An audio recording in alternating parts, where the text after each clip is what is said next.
everyone. Welcome to the Oxford debate. I would like to first introduce our moderators of the panel. Immediately to my left is Dr. Vincenzo Costidiola, the President of the Academic Union. And just to his left is Mr. Peter Melli, the Director of Malta Enterprise and Commercial Attaché of the Maltese Embassy in London. My name is Ivan Savo. I'm the Director of Academic Union. And my role today will be very, very simple. To try and keep everything to the time schedule. I hope everyone respects time. And ensure that the debate is conducted in an honest and professional way. Let me just say a couple of things about the venue and the Academic Union. I promise to be very, very brief because I'm aware that everyone has speeches to make. So we are really in a very wonderful location today. The venue was not chosen at random. You can imagine this is the seating of the Council of Oxford City, where the most important subjects are debated. And I'm sure very hot debates are taking place here. We can all watch them on via broadcast. And our debate will be also of I'm sure, of a similar or if not more intellectual nature, because we have such a diversity of academics and representatives of medical field from really very wide diversity of countries, and you're all again very, very welcome here. The Academic Union has accomplished over 50 projects so far, all to do with academia and science and innovations. I'll be more than happy to discuss in more detail with those who are interested during lunch break. In today's debate, as I already mentioned, we have representatives from a wide diversity of countries, chancellors, academic scientists, medical professionals, and soon many of you will become honorary professors of the Oxford Academic Union. Due to high demand, unfortunately, and that's for the live broadcast, we have to apologize that we could not accommodate all people who wanted to be with us today. But this is a recurring debate, so we hope to see you in the near future. Just one other thing, that at the end of every debate we publish a digest which has its own unique ISBN number and being deposited at the University Libraries of Cambridge, Oxford, Trinity College in London, the National Library of Scotland and Wales, and we also present this copy to the City Council here in Oxford.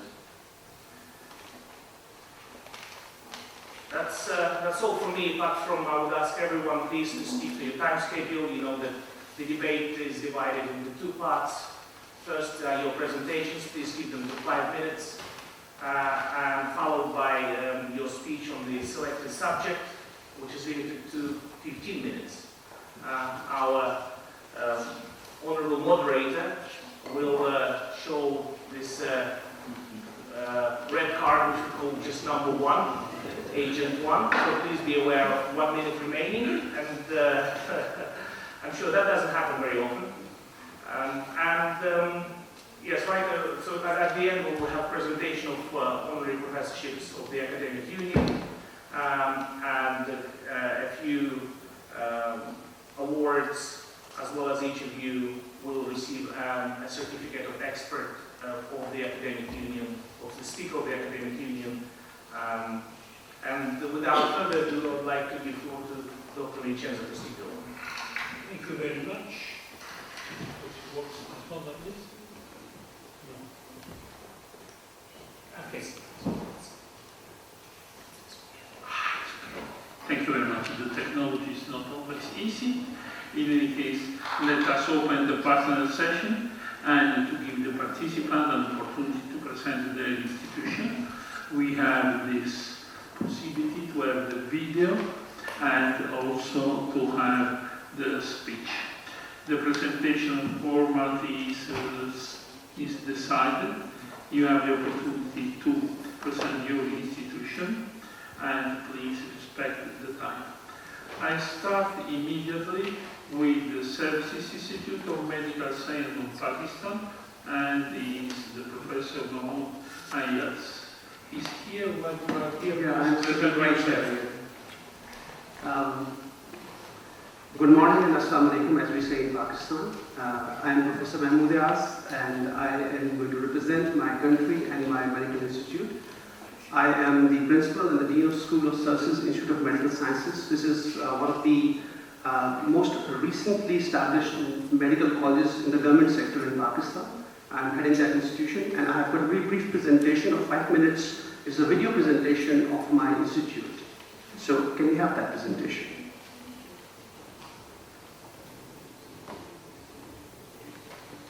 Can we increase the sound, please? Services Institute of Medical Sciences is one of the top 3 medical institutions of Punjab that has emerged as a centre of excellence for graduate and postgraduate degree programs, driven by their passion to serve humanity. Faculty members and students of Services Institute of Medical Sciences have proved their mettle and gained recognition in the field of medical education and research. Services Institute of Medical Sciences is one of the most modern medical education enterprises of this province, and it houses a state-of-the-art, centrally ventilated and heated building which contains multiple auditoriums, lecture theatres, a library, cafeteria, and very modern and well-equipped basic sciences departments. Annual experimental lab and the Advanced Center for Laparoscopic Surgery and the Diabetes Management Center are the 3 main features of Services Institute of Medical Sciences which are yet to be replicated by any other medical college in Punjab. SIMS, Services Institute of Medical Sciences, Phase 1, houses a purpose-built campus having most modern infrastructure for medical education and research, 2 auditoriums, 5 lecture theatres, with a capacity of 200 students each, library having more than 8,000 books and subscription to renowned national and international medical journals that enable them to remain abreast of latest research and development in medical sciences. SIMS also publishes quarterly journal Escolapio, which is duly approved, recognized by Pakistan Medical and Dental Council. First of its kind in Pakistan, a state-of-the-art wet lab has been established at SIMS to impart professional training to the doctors and students, where practical experiments on animals, basic laparoscopic surgery, basic and advanced life support workshops, etc. are conducted on regular basis. SIMS has joined hands with Imperial College London and NHS UK to collaborate in research. The Institute has won Horizon 2020 Research Award, which is a testament to the quality of research being conducted by SIMS. The Institute has launched mobile health units in collaboration with international bodies as a public outreach program to fight non-communicable diseases like diabetes and hypertension. SIMS is the only institute that has a state-of-the-art ISO certified pathology lab, along with a hospital and emergency lab, wherein more than 350,000 diagnostic tests are conducted annually. The quality of medical education imparted in SIMS can be gauged from the overall performance of students by getting top positions in the university examinations.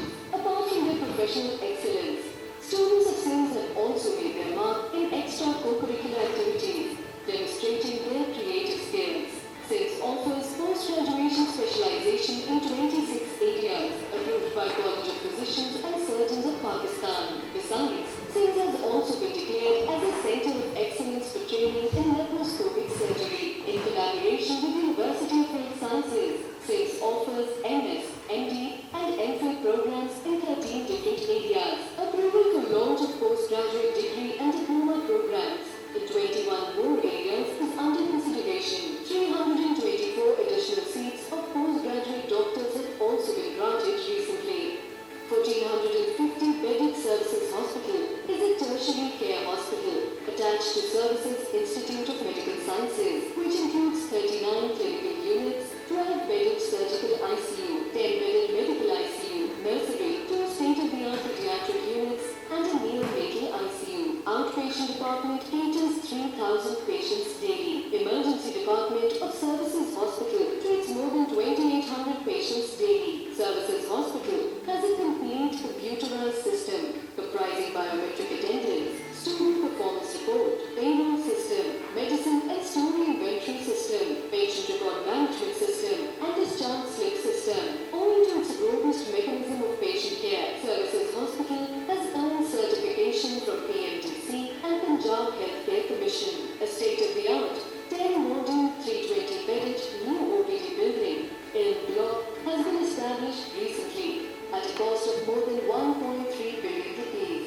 Most modern and equipped radiology and pathology labs have also been established. New radiology block is under construction, while future projects include Services Institute Phase 2, 3-story new emergency department, a new gynae department, and a learning resource center. Service of humanity is a hallmark.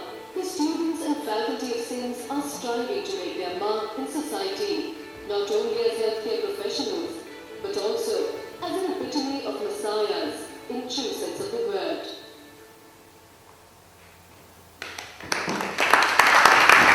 Thank you very much. It's a really very interesting presentation. And it's really the activity now. Congratulations. Thank you very much. And if the audience would like to ask any questions about this newly established medical college, I'm open to any questions.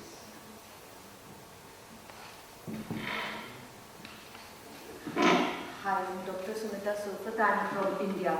I just want to know what facilities you have for infertile couples in your hospital. Have you come up with ART procedures? Yes, we do have an established department of gynecology, and we have department of endocrinology in our, which is a newly developed department of endocrinology, and both of them they collaborate for the people who have got infertility.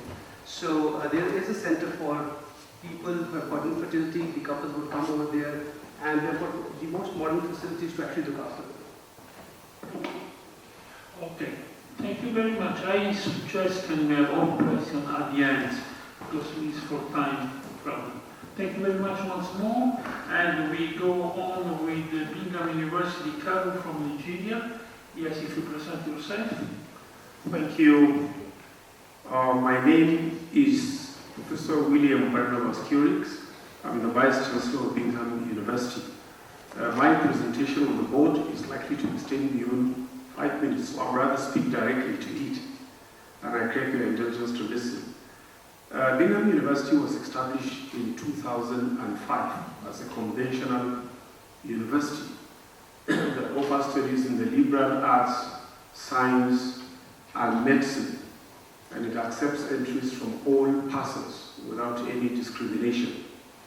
It has a clear focus of trying to become a global university of excellence in knowledge and skills and in the fear of God. This is according to the proprietors of the university.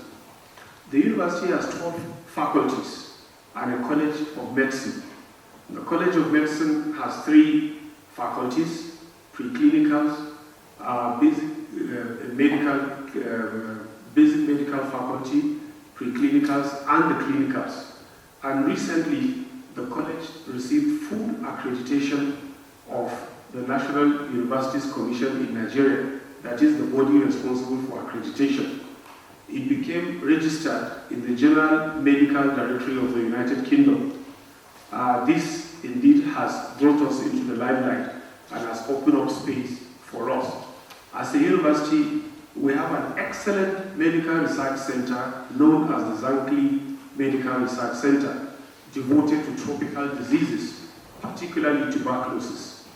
This center is run in conjunction with the Liverpool School of Tropical Medicine and has offered opportunities for bench work for many students. A total of 21 students have undertaken bench work in the university since its inception.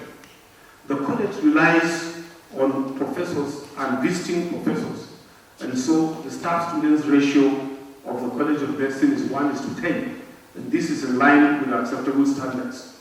However, the university is focused on skills-based learning, and in the last few years, we have introduced such programs that will change our focus of education in Nigeria.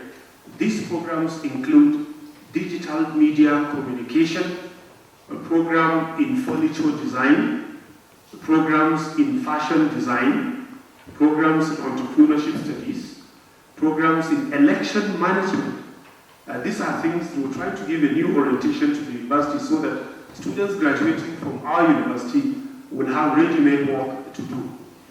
Now, furthermore, we're emphasizing transnational learning, and in that regard, we have gone out to partner with foreign universities. We are currently partnering with Subi State University for the purpose of academic mobility. Under our program of partnership, our students reading basic medical science will proceed to Subi State University after 200 level. If they read anatomy or physiology, they can now proceed to read medicine in Subi State. In that way, we are able to increase the capacity of our intake, because currently one of the problems Nigerian universities is battling with is carrying capacity of our medical students.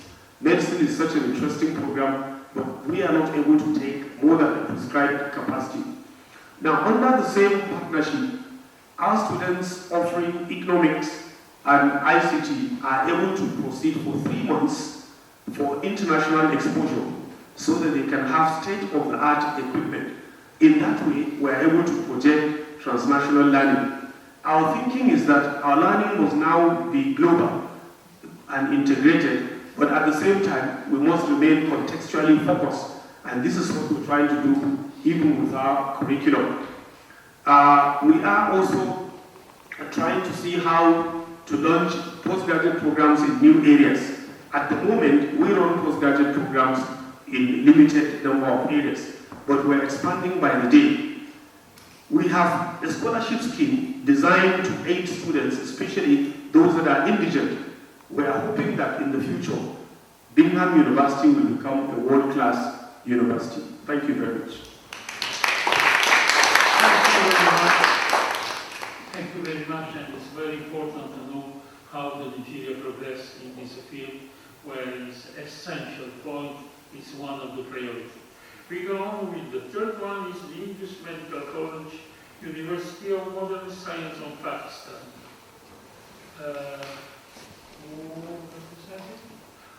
Very good. Please, the floor is yours. Yes. Good morning and assalamu alaikum to everybody. Thank you very much for inviting me. Please switch on your microphone. Sir, mic Your on. microphone. Sir, mic on. Sorry, there it is. No, you took Yes. Yes, sitting in this historical place that obviously close to the top university of the world, and the gathering from all over the world, and thank you for giving me opportunity to present this newly established medical college, the name of Indus Medical College, and the charter of the university has recently been awarded because of the performances. Can you go on? Thank you. That's basically recognized by the Pakistan Medical Dental Council and affiliated with the university, which is the Liaquat University of Medical and Health Sciences. Incidentally, it was the first ever medical university of the country. And personally, I happen to be the founding Vice Chancellor of that place. We have now more than almost a dozen, I think, medical universities. Our Honorable Professor Ayaz just gave the presentation, and they have got a couple of universities in the Lahore itself. Anyhow, the institution has all the modern equipments and the setup, and annual take is around 100 students per year. The first batch has just come out, which, as per strictly on the merit, had been working as a house job, the regional house officers. The assessment program is purely based on the semester system and the objective and analytical type of the assessment is carried out, which is OSCE and OSCE, the objective structured clinical examination and the practical examination. The institution has all the setup of the basic departments and the clinical departments, along with the 500-bedded teaching hospital with all the modern facilities. It provides the health care to the population of something more than 10 million in that part of the country. Generally speaking, we also carry out the different teaching and training programs under the auspices of the University of Medical Sciences, and postgraduate programs include both in the basic and the clinical sciences. On the basic sciences, we have the MPhil programs mainly conducted at the level of the university, and the clinical postgraduate programs are carried out through the College of Physicians and Surgeons, and President of CPS very kindly visited the place, and we've been given the approval for carrying out the postgraduate program, which is Fellowship of College of Physicians and Surgeons. Professor Ayaz happens to be the very important member of the council as well, and the privilege to work there. The clinical departments, along with the state-of-the-art PET lab and the advanced scanning system, they are all available for the purpose of the health delivery system, as well as the education, the training for undergraduate and postgraduate programs. And so far, in a short period of almost 5 years now, something more than 2 million patients have been seen there and treated, and interesting thing, we may tell you that almost half of that is on the welfare basis, which we do not charge from these patients, and it is run on the welfare system. Being a private setup, it is through all the various philanthropists who come up and help us in carrying out this services in that peripheral areas of the country. The affiliations with the other institutions of the province, we have along with the University of Health Sciences, Al University of Karachi, and recently we had conducted a few research programs which were the gestational diabetes international project under the auspices of the International Diabetic Association, they were from the Copenhagen, and there are 2 other research projects which are international level, which have been awarded to the institution, along with half a dozen PhDs who are working there in the basic sciences. So all in all, the institution is all set for moving onwards and forwards, and as I mentioned, that the charter of the university has been awarded because of the performances of the institution, and then the multiple departments shall be established fairly soon. Thank you very much, ladies and gentlemen. Thank you. Thank you very much. I think Professor John Mohammed Memon has done a wonderful job in establishing this kind of university in very remote area of Pakistan. We are very underprivileged society of Pakistan. They are living there. So it's a great effort that he has established that university over there. Very well done, sir. Thank you very much. It's the great reality, and we are happy to know this reality. Thank you very much. We go on with the Divine Microneedles Air Transplantation, Global Chain Hospital in China. Who represents it? Hello. Yes, please. Hello, everyone. I am Xin Dongli from Beijing, China. We brought a video today to introduce our hospital, please. Thank you.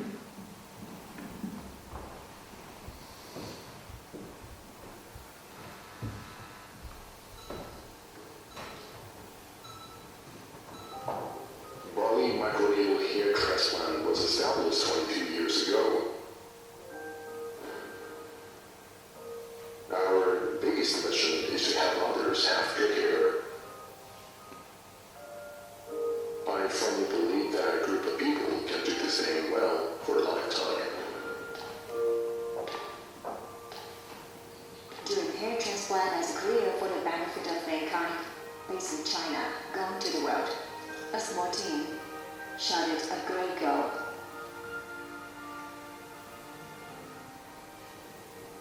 The dream of a group of people. 1997, Bali microneedle hair transplant development of Chinese autologous hair transplantation technology. 2006, first introduced microneedle hair transplant technology and obtained national technology patent. 2007, invented PTT microneedle well density technology. 2010, initiative to establish 528 National Hair Caring Day, dedicated human hair health. 2011, President Xing Li was invited to participate in the 19th World Conference of Hair Restoration. 2016, hosting China's first international hair transplant academic conference, The World is Focused on China. 2018, the Chicago branch of the United States was established, and China's technology is in line with the world. In September of the same year, barley microneedle hair transplants won the European Excellence in Quality Medical Award. In October of the same year, President Li Xingdong attended the 26th World Conference on Hair Restoration and delivered an academic speech. The microneedle hair transplant technology was unanimously recognized by international experts. In September 2018, barley microneedle hair transplant brand upgrade opened a global strategic layout. After more than 20 years of development, the barley microneedle has received 10 Chinese technology patents and opened 33 branches worldwide. 22 years have passed. The story about barley and microneedle hair transplant continues. Today's barley microneedle hair transplant leads the industry's technical vein. A hair transplant medical group created by doctors is Global Chain Hair Transplant Institution.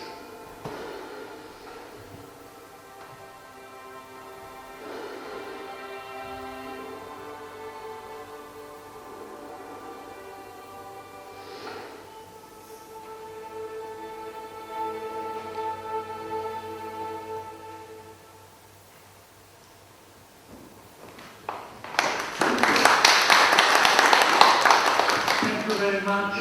It's really a very interesting reality. It's too late for me. But it's certainly the new perspective for a lot of people. Thank you very much for your presentation. Thank you. Okay, we go on with Dr. Parthasati, I hope is correct the pronunciation, from the Asian Hair and Skin Hospital in India. Yes, please. Yes, good morning, ladies and gentlemen. I am Dr. Parthasati Dattara. I run a hospital called Dr. Parthasati's Asian Hair and Skin Hospital in Bangalore, India. And I have a small presentation of about 5 minutes, if we can have it.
Thank you very much. And now I would like to invite Dr. Sumita Sofrata from Sumita Sofrata Hospital in India.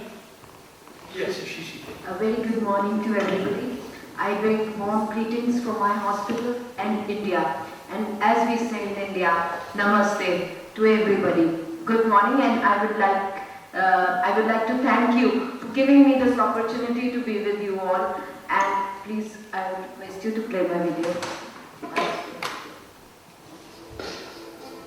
Sulfatin Fertility Center, the birth of a wonder. In the universe, our Earth holds unique importance. Not just for having countless wonders on it, but also for having life on it. On the Earth, the palette of existence, we human beings hold unique importance for owning the most wonderful and precious creation of this universe, the inherent capability to give birth to a child. The birth of motherhood.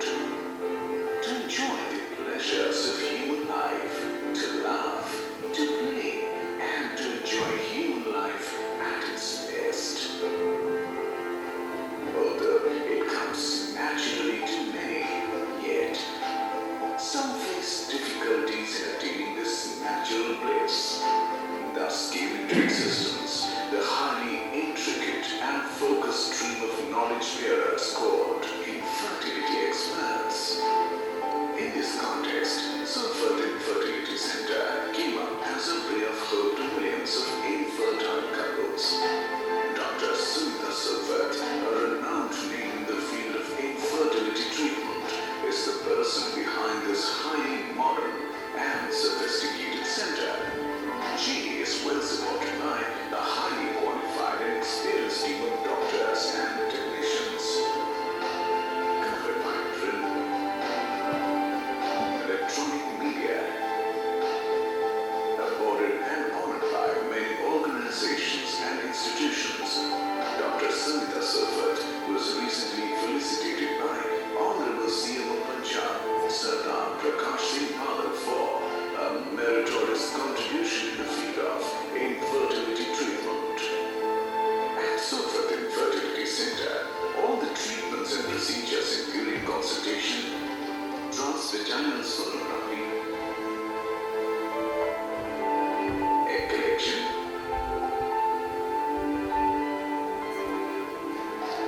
and embryo transfer are done personally by Dr. Sumita Sulfat.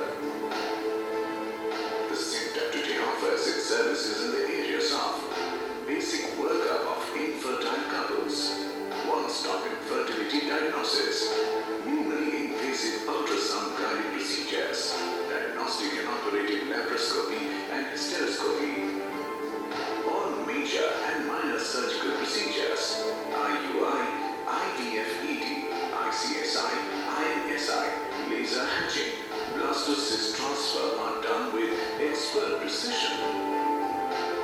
Sperm freezing and embryo freezing are done routinely by the trained scientists.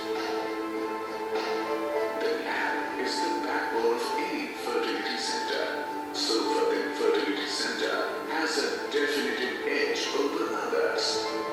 No compromise with quality is the mantra of success here. The hospital has world-class infrastructure which includes modular lab and operational theaters and air handling units. Climate control systems technique with glass 100 environment and photocatalytic filters for highly sterilized environment. Also, we bring techniques such as laser hatching and INSI first time in Punjab. The lab is equipped with 2 aerosol incubators, 2 dry gas incubators, 3 workstations with trinacular stereo zoom microscope with a facility for the patients and trained doctors to see in the lab. The center is equipped with world-class ICSI and INSI unit of Nikon Nashige. Optex laser and clean room environment adds to the sophistication. success rate, scientific temperament, most modern facilities, and above all, touching human life, gets this hospital more and more patient through word of mouth from across the world. But this hospital's success is only meaningful if it brings joy in the lives of people. Striving for that success, the center is marching ahead with focused vision of providing world-class infertility treatment to its patients, with the goal to complete their families with a baby at an affordable cost.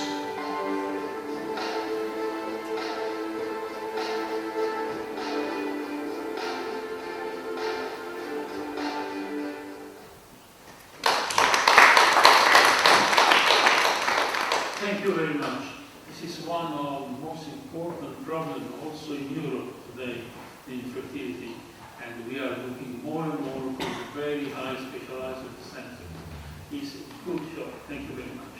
I would like to thank all presentation, and we switch now on the second session, where we have the discussion session. For each one is 15 minutes. I really invite all speakers to be careful down the past time. We start with Professor William Barnabas, Vice Chancellor, Bingham University of Cali in Virginia. All right, thank you all. It's my pleasure to speak to you again shortly about what to do to promote medicine as an attractive and a sustainable profession. Just a little background about what it is in Nigeria. We have a population of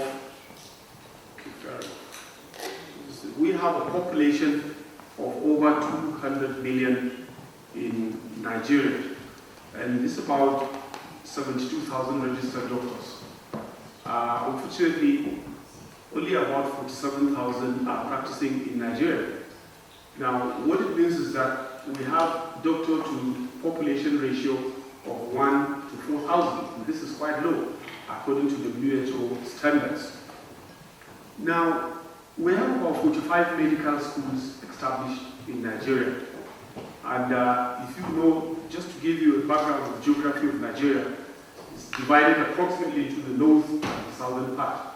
Now, what you have on the north is actually half of what you have from the south, but the population of the north is more. So we have an unequal distribution of medical schools in Nigeria. But we want to talk about medicine as a profession. We would like to say that generally speaking, it is an attractive profession in Nigeria. What we need to do is to make it more attractive and sustainable. So I'm coming from that background. Now, in the public service, medical doctors enjoy relatively higher pay packages. And in the academia, they have their conditions for promotion slightly modified to suit their own purposes. So they are really enjoying. And in the healthcare system in Nigeria, they tend to occupy more prominent positions in terms of administration. But this I will comment on it as we progress in this discussion. So for we to talk about interest in medicine, we look at the training of a student and then the practice period of the doctor. We believe that both ends have to be tidied up if we really must make any progress at all. Now, starting with the practicing end of doctors.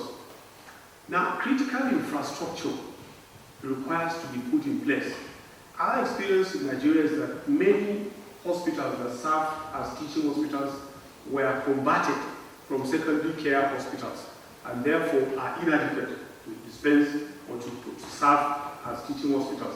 Sometimes it takes a long time to be able to build them to the standard. So we believe sincerely that if we were to have the right infrastructure and the right teaching equipment, it's going to be more attractive for those that wish to study or to read medicine. Now, the other thing we found out is creating a balanced work life. This is something that is often neglected among doctors. But we discover that doctors tend to be isolated. They are removed from the society. We think that it's important to want to design the work of doctors in such a way that they can have a balanced work life, which will not lead to poor family life. This is very important. With a poor family life, you may probably not be able to dispense your responsibilities. Then the idea of reducing the burden of administration.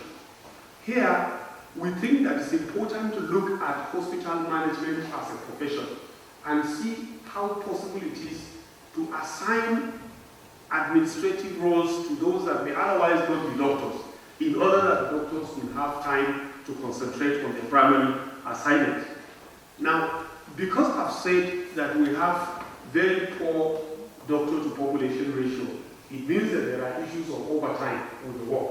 So doctors require to be adequately compensated for the overtime, at least for now, until we are able to deal with it. Then we are looking at creating layers to handle clinical matters. Doctors tend to get bored if, for repeat cases, if they keep treating repeat cases. They would rather prefer that they hand over repeat cases to some other persons and then they concentrate to see new cases. But it's important to look at this area, how to free doctors from that area. Now look at millennials. We are in the age of millennials. Their requirements, their training is slightly different from those that read medicine some years back. They require to interface with each other always. They require to interact with each other.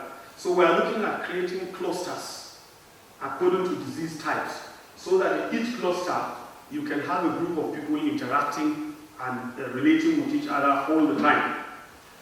Now, concerning training of students, we have a 5-year training period, and you can enter the training school directly from the secondary school.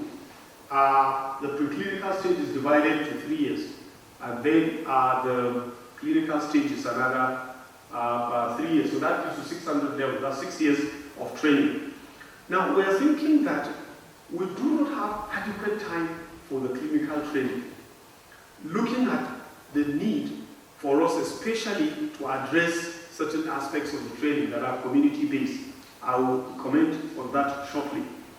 Now, some other aspects of medicine that are now becoming very important: the issue of advocacy, the issue of interface with non-governmental organizations. As the doctors need to be aware, they need to be familiar with this. Now, we're advocating that if internship can be increased, the period of internship after graduation, to about 2 years, this gives the doctors an opportunity to go into community practice and immerse themselves into the communities where they are practicing, in the hope that they can now follow and track diseases accordingly. We think that the curriculum should be reviewed so that the old method of teaching can be improved upon. Of course, there are new things that technology has brought, new diagnostic equipment, simulator equipment, all of that. Doctors need to familiarize themselves with this, both at undergraduate and postgraduate training levels. In Nigeria, we have a unique fund that is devoted by our state government. You call it the Tertiary Education Trust Fund. Now, we are saying that you need to make a special provision for medical doctors so that they can be funded to reduce the burden of funding of medical education. Now, if you look at the emerging patterns of diseases, they will help us in taking decisions that will bring about the sustainability of interest in medicine. Of course, I'm sure we appreciate the fact that diseases are becoming complex in nature, and there's need to understand the nature of diseases. Now, there is an issue of integration of herbal medicine into orthodox systems. This is an issue in Nigeria anyway, and it's important to try to see how to talk to the population to accept this. Now, we're looking at other areas: bioethics, law, sociology, and communication in medicine. Communication is absolutely important. We're looking at the spiritualization of medicine. Now, medicine has become spiritualized, especially in our own country. And so it has reduced the impact of orthodox medicine in some cases. There is a need to understand this and see. So what changes do we think are required? First, we recommend that the period of training should be adjusted in such a way that clinical training can actually start from the preclinical stage. Especially if you are doing anatomy, you might have to have some exposure even at the preclinical stage. Integrated learning such that is appropriate to clinical exposure should start therefore at the preclinical stages. Now, during the basic training, substantial part should be devoted to subspecialization. We believe that the time at the moment adequately allocated for subspecialization in the postgraduate training of medicine may not be adequate. In Bingham University, we are partnering with a medical entrepreneur to provide state-of-the-art equipment. We advocate that PPP, public-private partnership, should be explored by teaching hospitals so that they can provide the kind of infrastructure that is required. Because the public sector is unable to provide this in many cases, and the private sector, the cost can be quite high. So we believe that under the partnership, it is possible to provide this. Medical entrepreneurship should be encouraged. We talk about entrepreneurship, but specifically, we must now begin to focus on medical entrepreneurship. Family medicine should be escalated to incorporate the use of analytic, diagnostic equipment, and personalized treatment options. In future, medicine is going to address these personalized treatment options. Disease mapping should be done at community level. If you increase internship period to 2 years, 1 year could be devoted strictly for work in the community, because we believe this is what ultimately medicine will try to address. Transnational learning, I already alluded to this earlier on, but looking at our peculiarities, we believe that we can interface with universities that are more endowed to increase our carrying capacities and also expose our students to the best learning equipment. I introduced what I call the performative medicine, the ability to accurately predict the performance of medicine in a given disease condition. Usually in simulation, there are artificial conditions to do, but here we believe that if a doctor is immersed in the community, he's able to extract his indices directly from the community where he is working. Now, medicine should shape the future of medical education, but medical education should shape the future of medicine so that the doctor can become the servant of the community. Thank you very much. Thank you very much. You have really touched a lot of the most important problem, what is the future of medicine, is the future of education. We have to save the relationship patients-doctors. We have to think about the personalized medicine, the preventive medicine, the predictive medicine. We have to introduce in the treatment also the traditional medicine, the complementary medicine, and so on. It's really a long debate. Just one question? We have time? No? Okay, thank you very much once more for your presentation. Thank you. And we go on with Dr. Suhail Natto, Assistant Professor of King Abdulaziz University of Jeddah. Where you are, it will be a pleasure to be in Jeddah in 2 weeks. The floor is yours.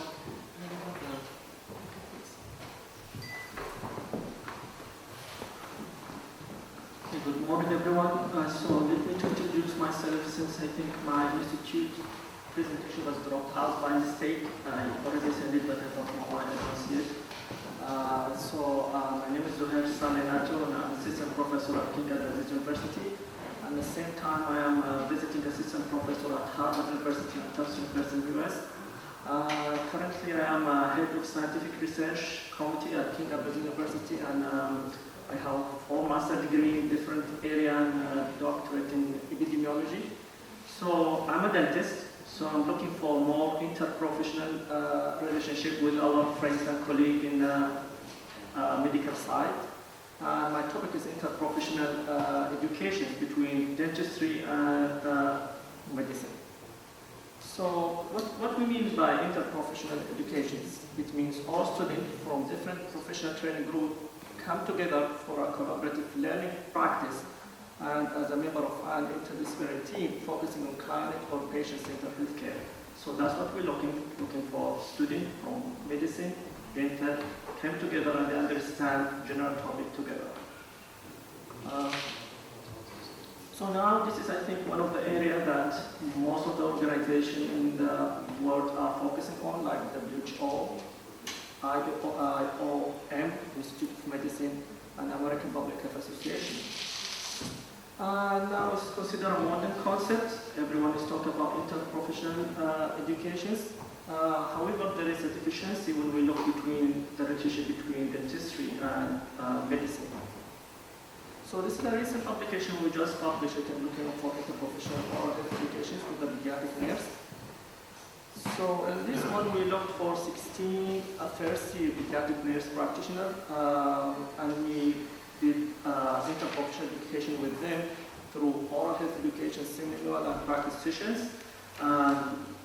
To be able to conduct this type of education, we have to go through many steps between medical and dental professors to be able to transfer this amount of information. We use a survey, validated survey that has been published this fall.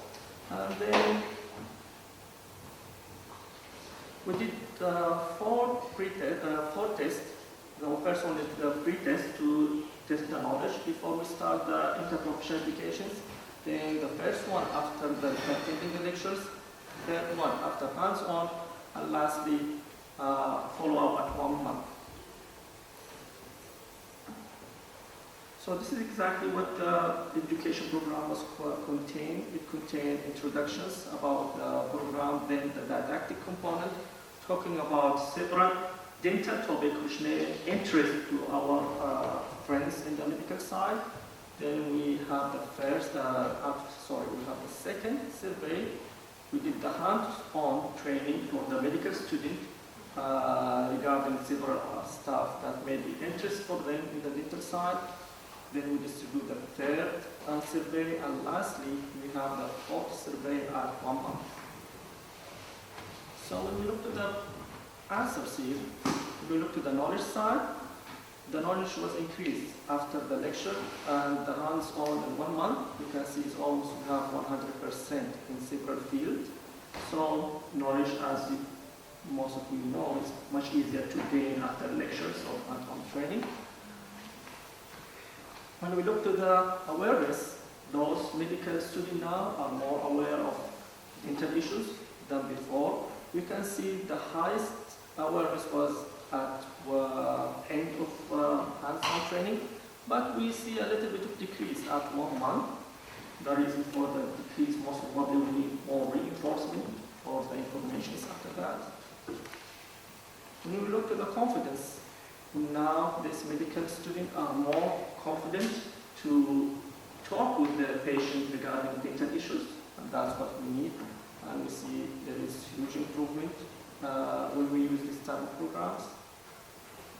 Regarding attitude, yes, again, those medical students have now, let's see, positive attitude regarding the dental issues compared with what we have before. And lastly, behavior. And as you know, behavior is always difficult to change. It's not going to come with one session of training. So we see there is some improvement in some area, but there is no improvement in other area. So this is something we expect. So here we can see again the knowledge. It increased. We have the highest knowledge at the end of the hands-on training. However, at 1 month it starts to be decreased. So this is again elaborating the importance of reinforce the information again and recall of this one, because students tend to forget what they got of information, so we have to reinforce this information every while. If we look to the other area, which is include awareness, behavior, attitude, and confidence, we have almost the same figure, which is the highest at the end of the hands-on training, and then start to be decreased at 1 month. Again, it's very important. Whenever you give information to students, try to remind them about this information every while. So how this type of educational programs, interprofessional education program can help our friends in the medical field? Well, let's see. Nurses can get, for example, this program itself is mainly targeted for the nurse, because we believe the nurse is the one who can run most of the tests that the doctor needs, which they can help during this topic. So, for example, nurses can benefit from interprofessional education programs, especially when we talk to the oral care in chemotherapy and radiotherapy. So they can educate those patients regarding what they need in the term of the chemo and radiotherapy. It will help also for intubated patients, because intubated patients always have a complex issue. So we can educate them about all effective oral care methods before intubated. Also, it can help with the pregnant woman, especially pregnant women. Always they have several oral health issues regarding the malformations due to hormonal change. So this will also help to increase the education among those pregnant women. And also, it's create referral system. So whenever those nurses see any cases or any patient has a potential oral health issue, then they can refer it back to the dental schools or dentists. So what we need to have this type of program is actually what we have at the challenge. In terms of things, funding, of course. We need money to make interprofessional educations. This type of programs, they need to collaborate with the dental and medical schools. This is not easy because sometimes you need to teach them about some steps, which is need sorts of funds. Program wellness, of course. If the program interests to do this type of education, then it will be very easy. But if the program itself has some resistance, you will not be able to do it.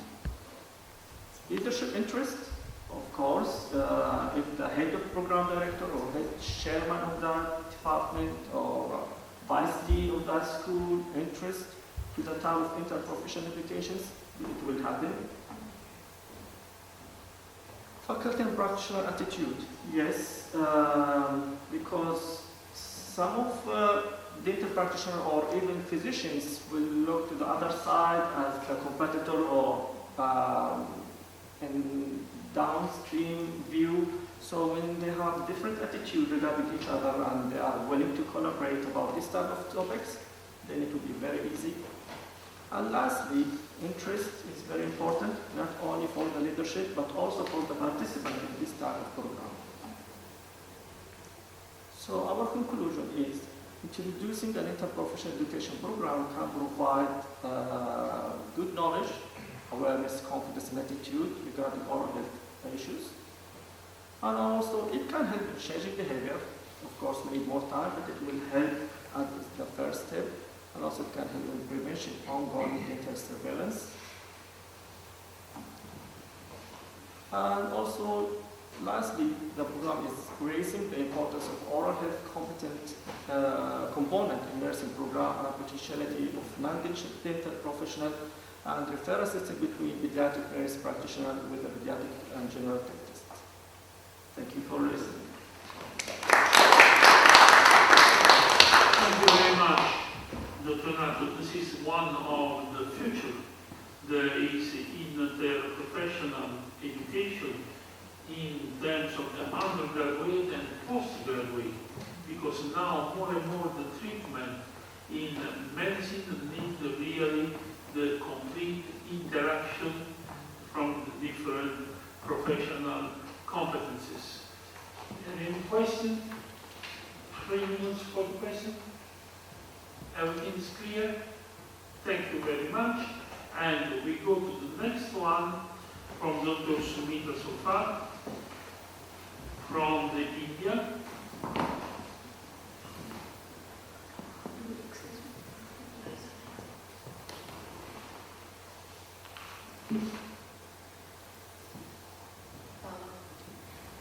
Good morning. I would like to talk on what medical professions will be more in demand. I come from India and I want to change this.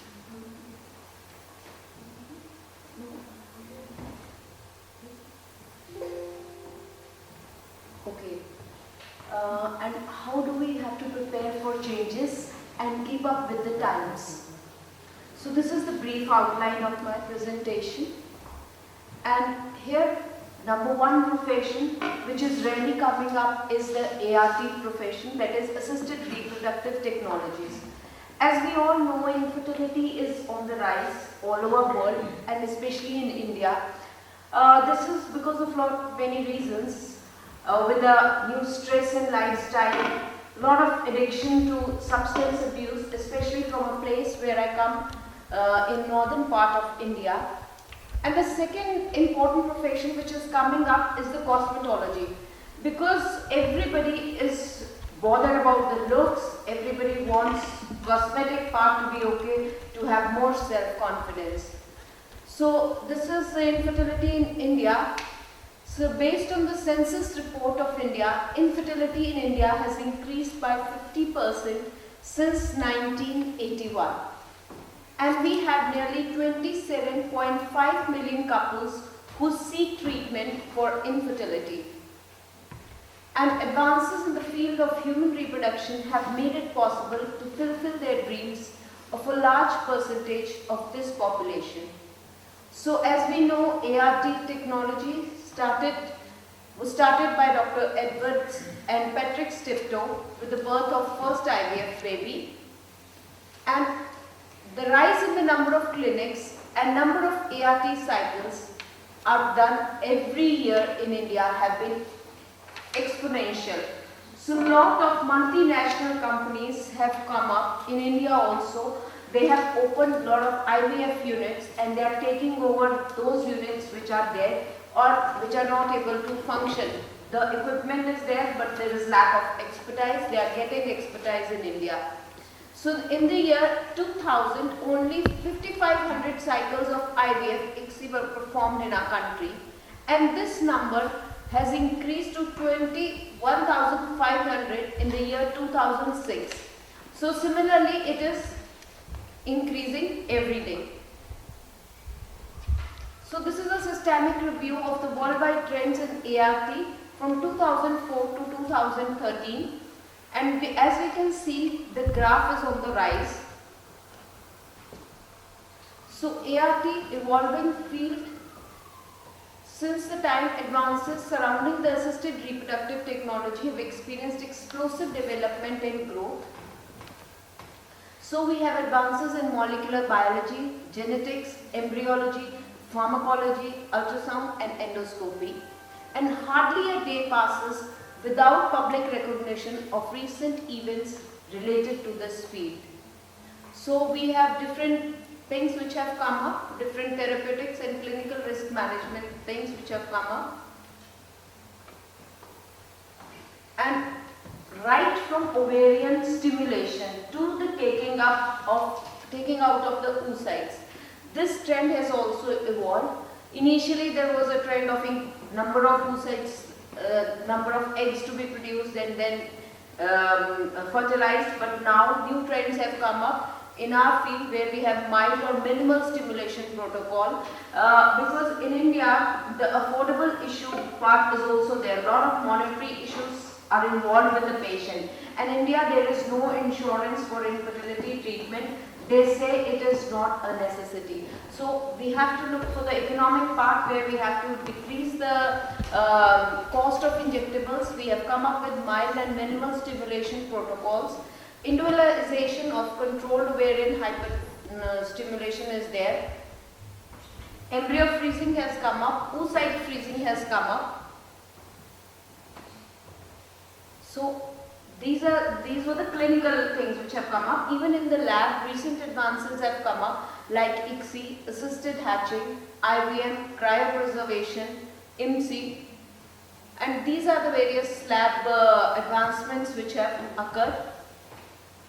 Now in cryopreservation, this is very important, especially now with the increase in number of ovarian cancers and ovarian CS and endometrial CS and CS of the ovary. So it is very important to cryopreserve the oocytes, the ovarian tissue for further so that the patient can conceive at a later age. So these are the recent advances, that is fertility cryopreservation has come up in a big way.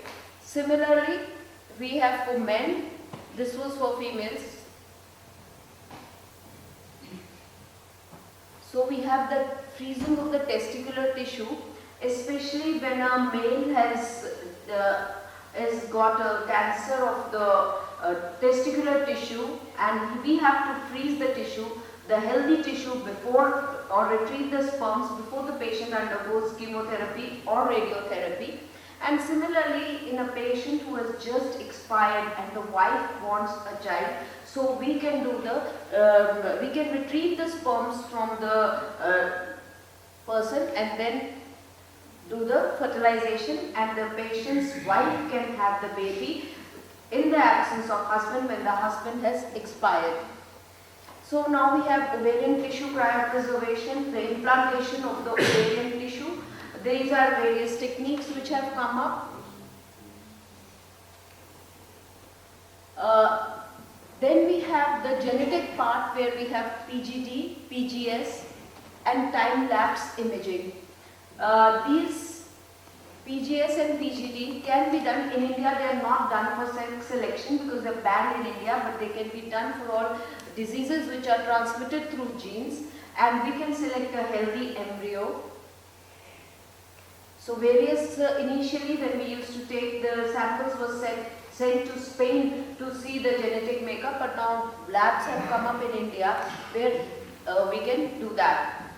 And then we come to the part where we have the mitochondrial transfer, which has been tried in patients. It is all in the research area which is happening in India.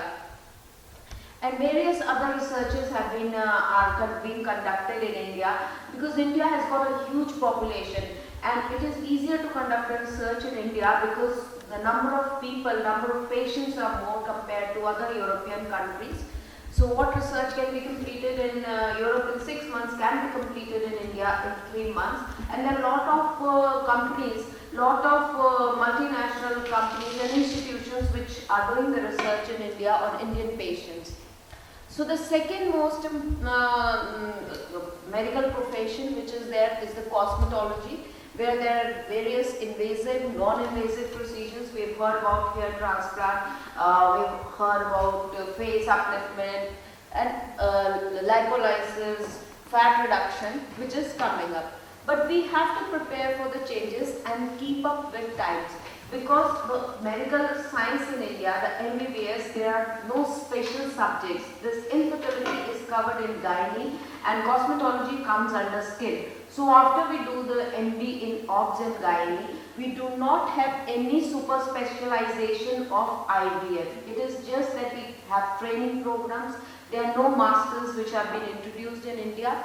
But we have to keep up with times, and I'm sure there are a lot of bills which are going to come up very soon, making masters important. And similarly in cosmetology, in India the cosmetology comes under the skin department, and in skin there are lots of diseases, and cosmetology is not given much importance in our curriculum in MBBS, but we have to keep up with the times, and I think there are a lot of bills which are going to be introduced, and we have super specialization cosmetology and ART procedures.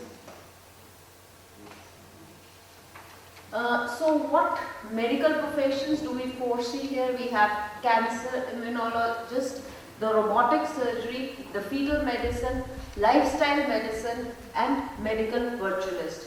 And also I would like to talk about the lot of Ayurvedic things which are going to come up in India very soon, because we are going back to our roots also. So this thing also, these are the medical professions which we are going to foresee in the coming future. And also there are a lot of bills which are being passed in India quite with the coming up of the new government, and we have a bill which banned surrogacy completely. Initially it was not in fashion in India. India was considered an incubation house for all the surrogates, but then medical surrogacy was banned, the NRI surrogacy was banned, but now it is totally banned in India, and what we have is just altruistic surrogacy. So I have not got a slide of that, but in India it is banned now, totally. So to summarize, ART has a tremendous impact on medicine since its introduction in 1978. For infertile couples, these advances promise to further improve the effectiveness, safety, convenience and availability of infertility treatment, while driving down the cost. So for individuals without a diagnosis of infertility, innovations such as oocyte cryopreservation and PGS are offered to the patients, can be applied socially and on a grand scale. And also I would like to mention, when I was the first one in whole of North India, excluding Delhi, to open up a dedicated IVF center. And all the doctors were laughing at me and saying that instead of catering to 95% of the population who deals in obs and gynae, you're just catering to 5% of population. How will you manage this? So, but with God's grace, and we applied for loans, we started the center, a dedicated IVF unit was started, and now after 27 years of my practice, I'm proud to say that we have delivered more than 10,000 IVF ICSI babies in the hospital. Thank you very much. Thank you very much. Your presentation was very helpful. Consider now, today, the world becomes more and more smaller, and we have really the contact from everywhere, and what we need is really the protocols, to standard protocols, where the ethics value not always is respected, this ethic aspect. Any questions? Everything is clear? Thank you once more, because it's really something must be followed in these steps of the new technology, the cosmetology, and the new professional figures. Thank you. We go on with the next speaker, is the Professor Jan Mohamed Memon from the Indus Medical College, University in Pakistan.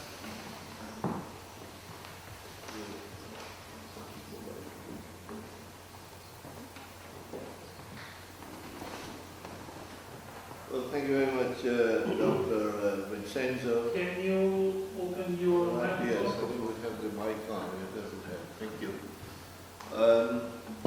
Yes, the subject for this morning was a need-based curriculum, the teaching strategies, and the global view. By and large, these are more or less three things which are incorporated. Can we go on next?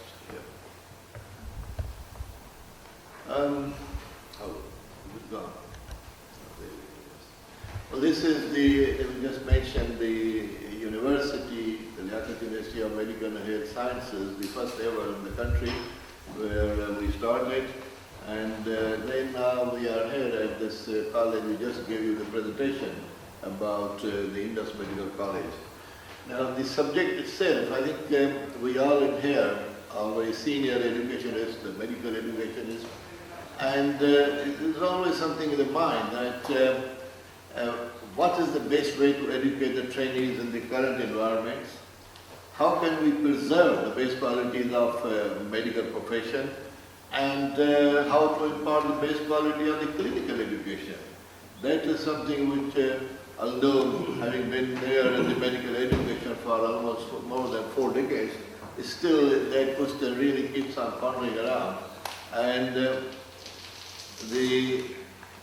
this is just really the role which the medical expert has to play. It's taken from the Canadian medicine, the better standards, better physician, better care. And you can see that medical expert has to behave as a communicator, as a collaborator, as a manager, as a health advocate, as a scholar, and above all, a top professional person. I will just this is one of the very interesting book actually by John Potter of Harvard University, and it really gives you tips about how to bring about the change. And mainly it says the book was Our Iceberg is Melting, which is something about the penguins, but you handle the challenge of change well and you can prosper greatly. You handle it poorly and you put yourself and others at the risk.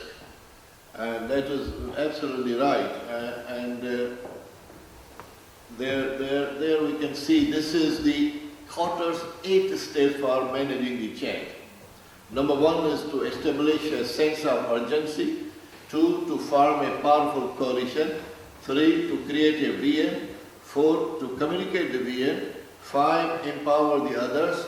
6, plan for and create the short-term wins, and then move on to consolidate these improvements, and then institutionalize the changes.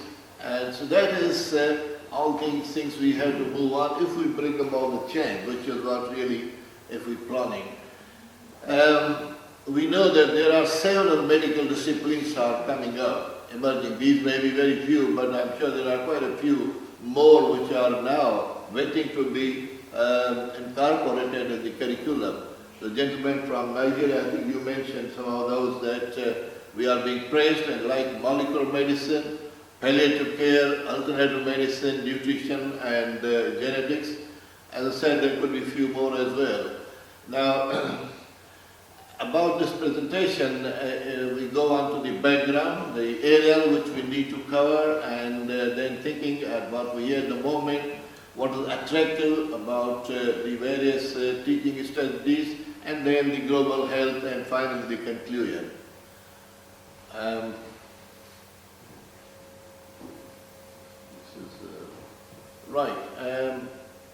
In the background, we have presently, as it is, we have traditional medical curriculum, which is, we all know, the basic sciences, the clinical medicine, and the surgical skills. And then there are challenges to the traditional curriculum, as we mentioned as well. Areas and the challenges which needs to be looked in. We have population overgrowth is a major issue worldwide, especially in the third world countries. Poverty is a definite problem, again, on the third world side. And the malnutrition is another issue, which is also very much essentially we have to deal with. And then immunization, even some of the countries have not been able to get rid of the polio. Pakistan is one of those. And then immigration. Lately, we remember this toddler on the Turkish beach a few years back. The Syrian immigration and worldwide, and then the catastrophes which have been there. And the terrorism is another issue, which in fact in Afghanistan and other countries is still there, and the generation has really grown in those terrorist areas. That has its own medical implications as well. I'm thinking on feeling at that effective patient-centered communication. That is what really is essential.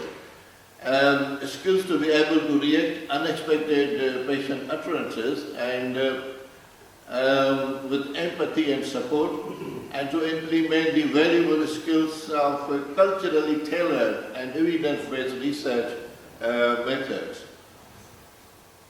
Now, patient-centered approach obviously needs very strong communication skills. Training programs generally have become a cornerstone in the under and the postgraduate medical education. The best communication practices have been stressed in the multiple international consensus, and the exemplary curricula for teaching medical trainees emphasize patient-centered and or patient relationship-centered strategies.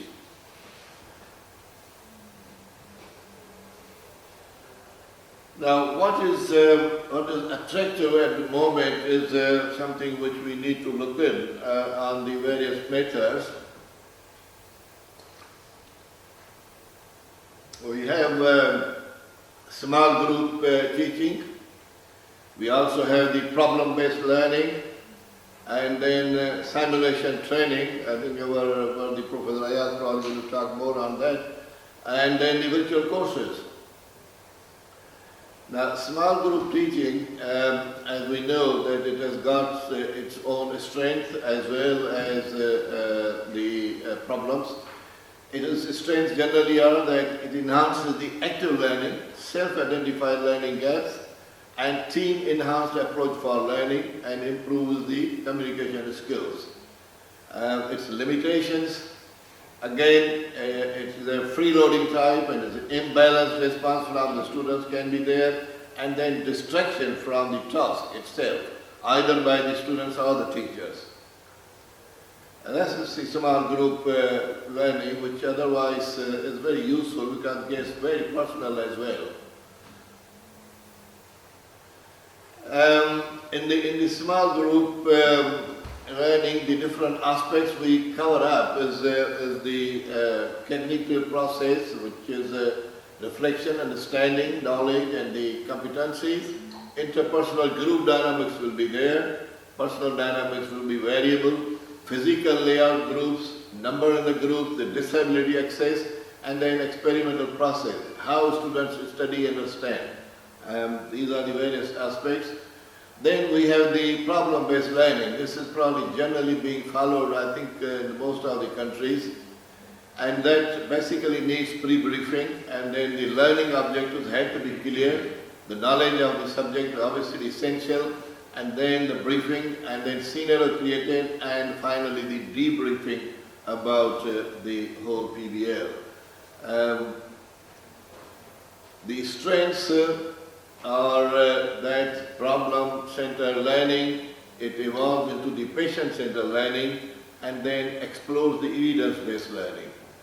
And the limitations, there could be improper task designing, that is very important, and the unclear interactive discussions, vocal dominance, especially in the interactive type of the PBL, and then there could be altogether misunderstanding of the task.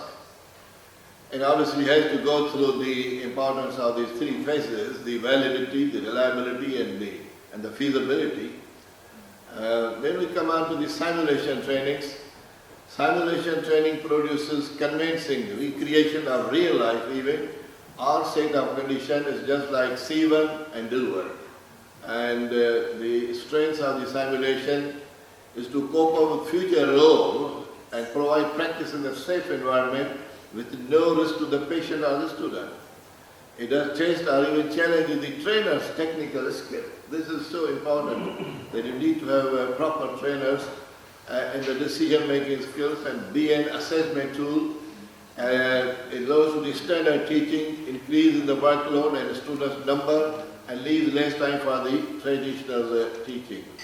The limitations, there is a decrease in the number of the patients. Generally, that is a problem which I think in the West has more of a problem than the third world countries. Decreased training time for postgraduate training, therefore, and then the issues pertaining ethics or ethical practices on the patient patient is supposed to be non-ethical generally, and there could be legal litigations as well. The virtual courses, this is something which is now picking up very rapidly, and students heading more toward the e-learning rather than thinking of attending the traditional lectures. The strengths obviously are that the PowerPoint slides, the students can independently review the lecture type resources, response to the question posed by the program, and the students can independently explore the website that can support the content.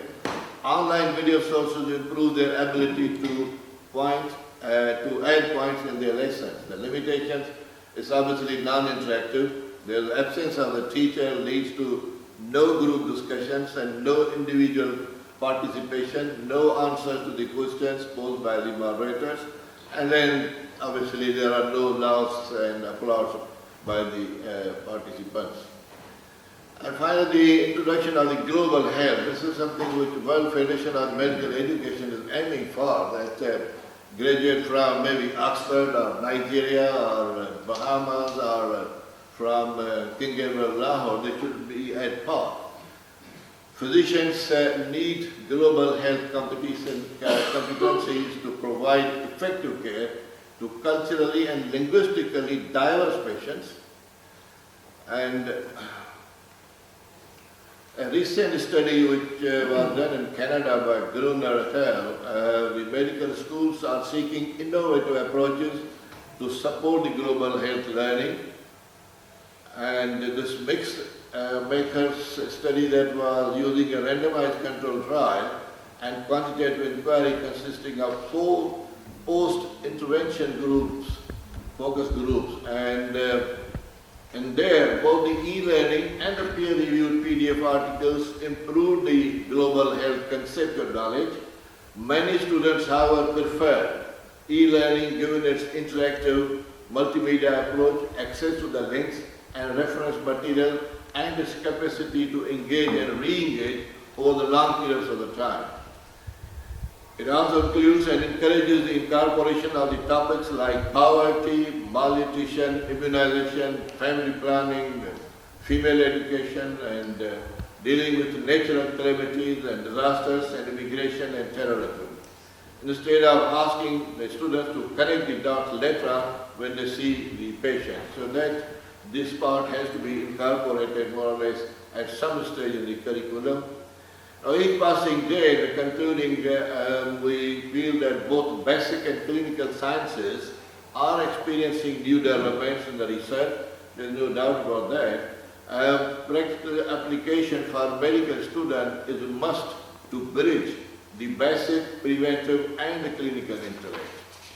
Now, in order to give students insight on necessary aspects of the health, like poverty, low socioeconomic status, palliative care, alternative medicine, and nutrition, which have paramount importance, we need to expose them to these topics from very beginning, instead of asking the students later on to connect the dots and when they see the patients. And obviously all this poses a big challenge, as the public health material, which is most of these things are, cannot override the anatomy and the physiology. The way forward is that with all this in mind, we are also in a desperate need of students who can prove to be role models to their peers and the juniors. The undergraduate curriculum needs to be patient-centered from the very start, and obviously the question remains how to raise the beacon of the hope.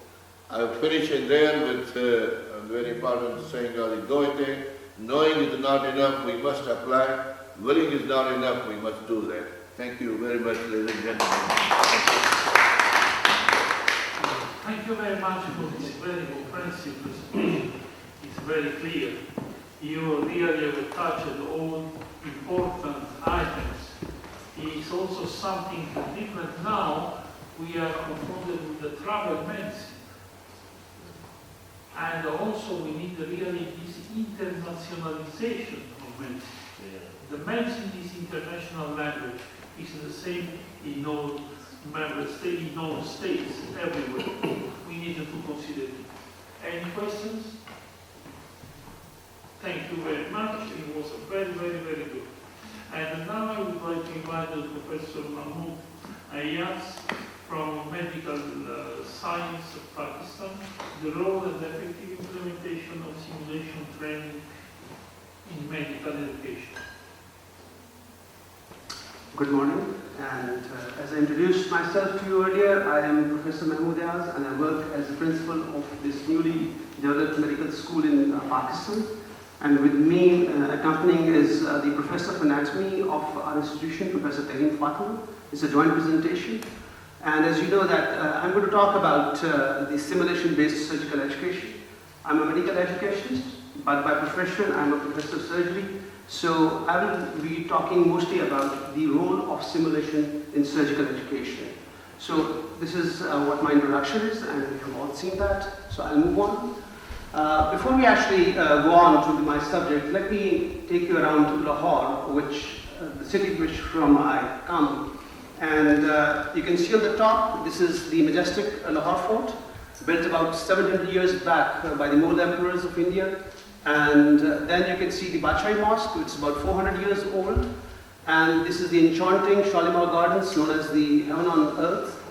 And this is the tall Minar Pakistan, where about 70 years back our forefathers, they actually collected to lay down the foundation of our country.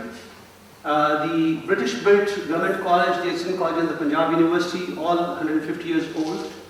The second oldest medical college in the subcontinent, that is King Edward Medical University, which is now a university. The oldest is in Calcutta.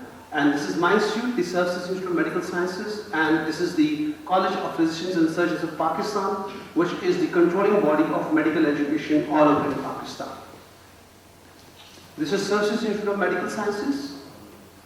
I'm going to talk about the ethics, the uses and the advantages of simulation in surgical education, and I'm also going to talk about certain local initiatives which has been taken by us in the simulation as far as the surgical education is concerned.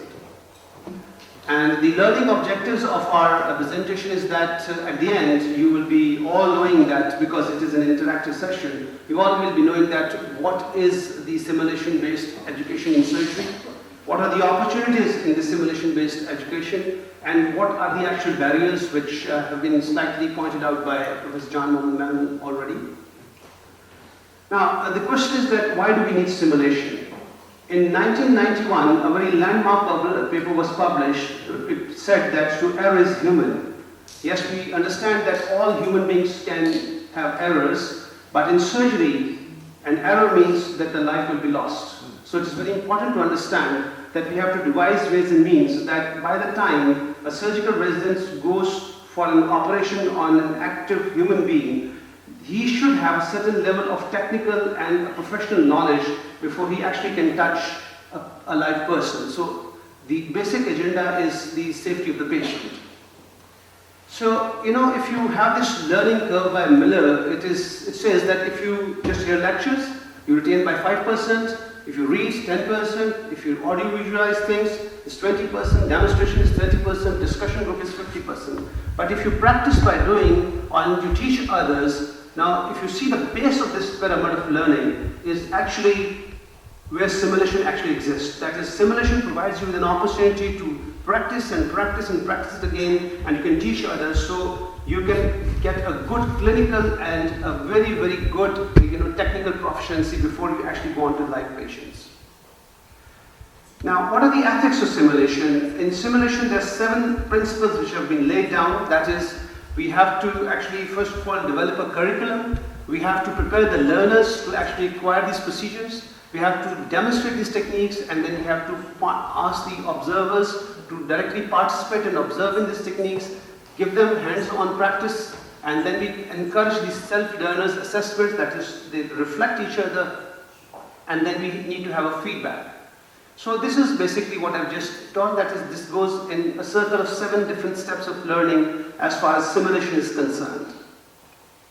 Now, in medical education, somewhere in medical education, while you are talking about theory, there is a time when you have to take the doctors to a live patient so that they can actually fine-tune their clinical skills. Without that, it is not possible. But before we take these doctors to this fine-tuning of their human skills, it is important that they have acquired a certain level of proficiency in the technical and clinical skills before they are actually let loose on the patients, like patients. So it's very important to understand that.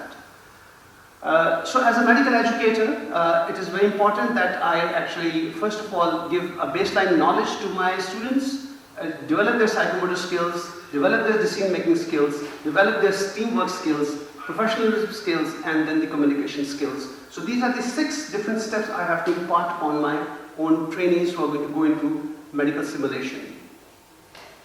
The first thing which I have to do is that I have to prepare a group of already expert surgeons who actually can be taught that how simulation works. So we actually collect a group of 50 or 60 people, and then we actually teach them what is simulation.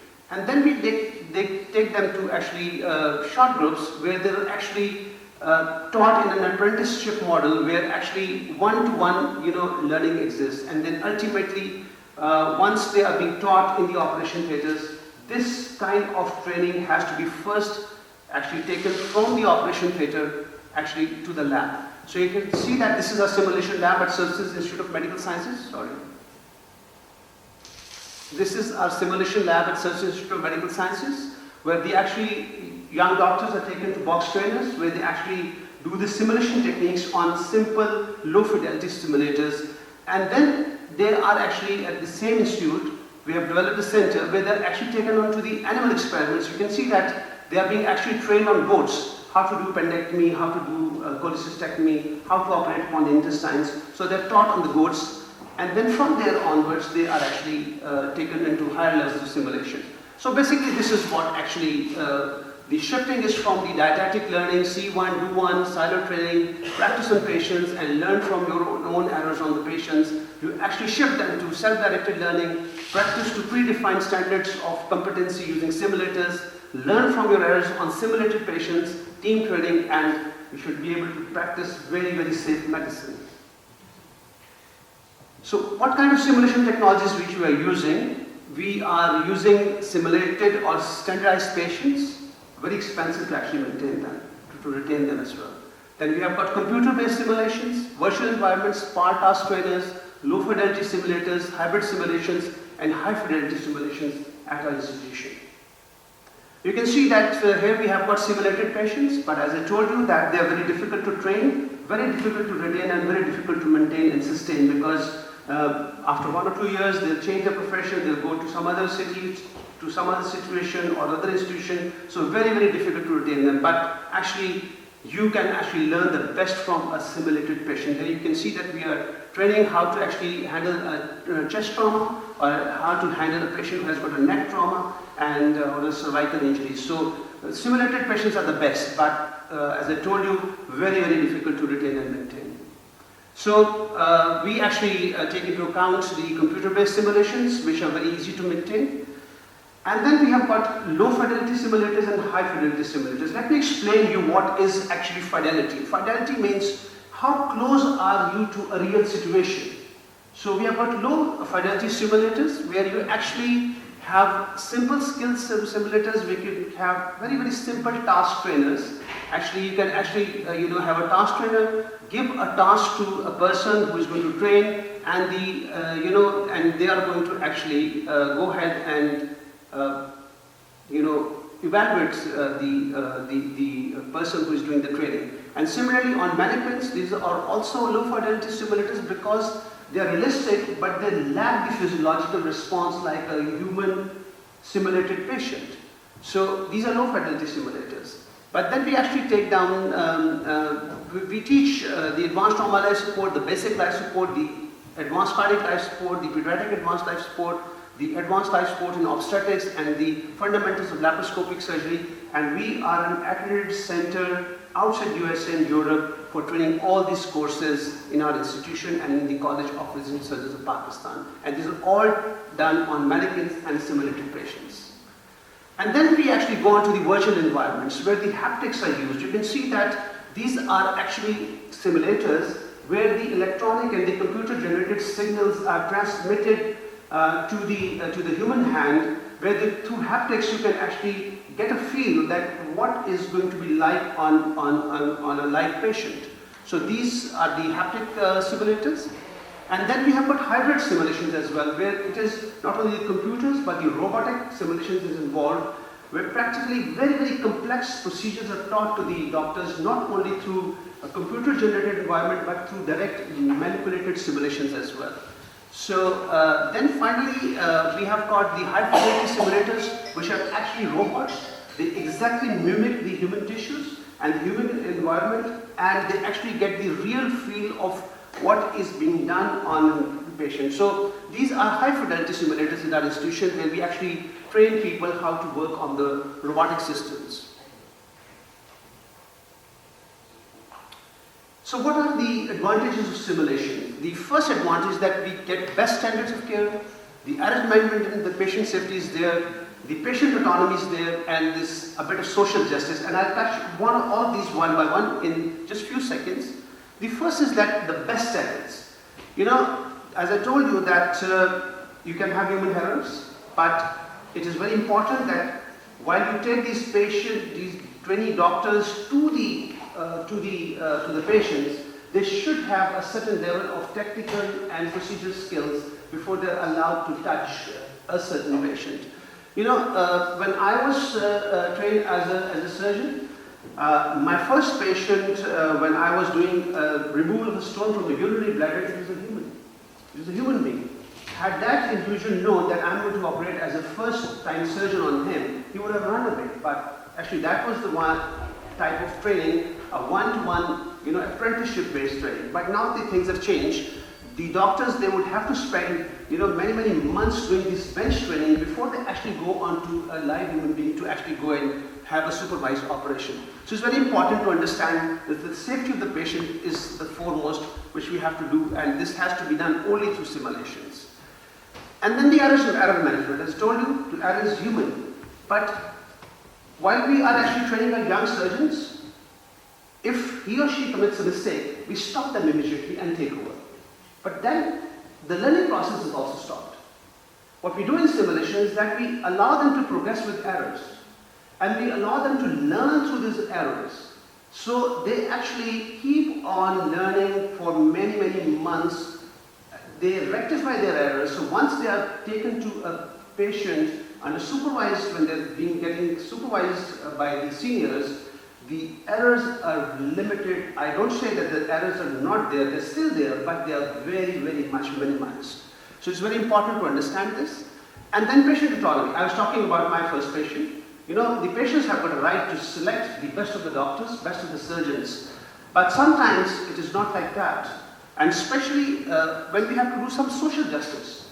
In our country, there are certain state-owned hospitals where the poor section or the less privileged people are going to come and get their surgeries done. And they are done by relatively junior surgeons. At the same time, there is a privileged class who are being taught and treated in private sector. So they'll get the best of the services. But if you have simulation-based training, then every surgeon will have a training at par. So there will be social justice among all the people, that everybody who gets a surgery from any trained surgeon, he would have an equal level of training before he actually goes and starts actually laying the knife in the human body.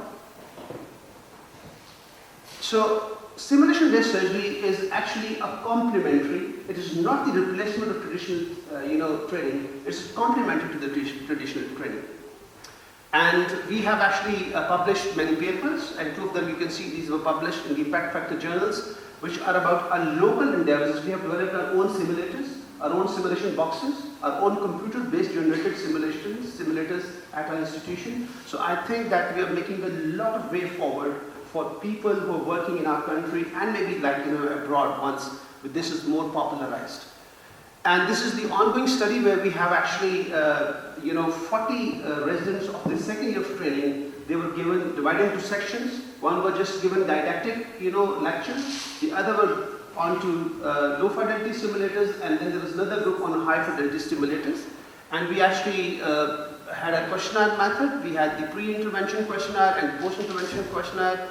And there are 4 statistical tests which were used to actually determine the outcome. And we concluded that the simulation-based procedural skills training can improve self-assessed procedural skills competence. In our sample, self-assessed competence was highly correlated to assessment by an expert observer providing criterion validity to self-assessed skills. And simulation training allows repetition and practice in a very safe environment without compromising the patient's safety. And this is the greetings from our simulation team. Very young, very enterprising team, but very wonderful team. Thank you very much.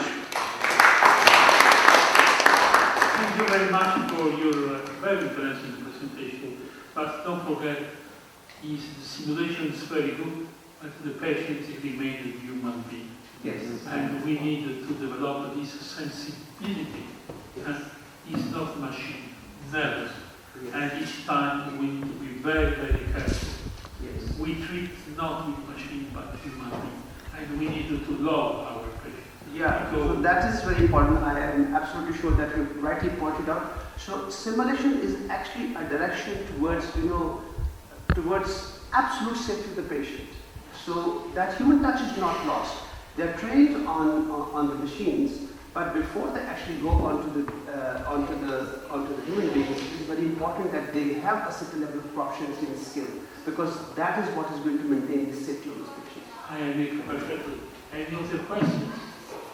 Okay, thank you very much. And I think we proceed now with Dr. Parthasarathi from the Parthasarathi Asian Health in Hospital.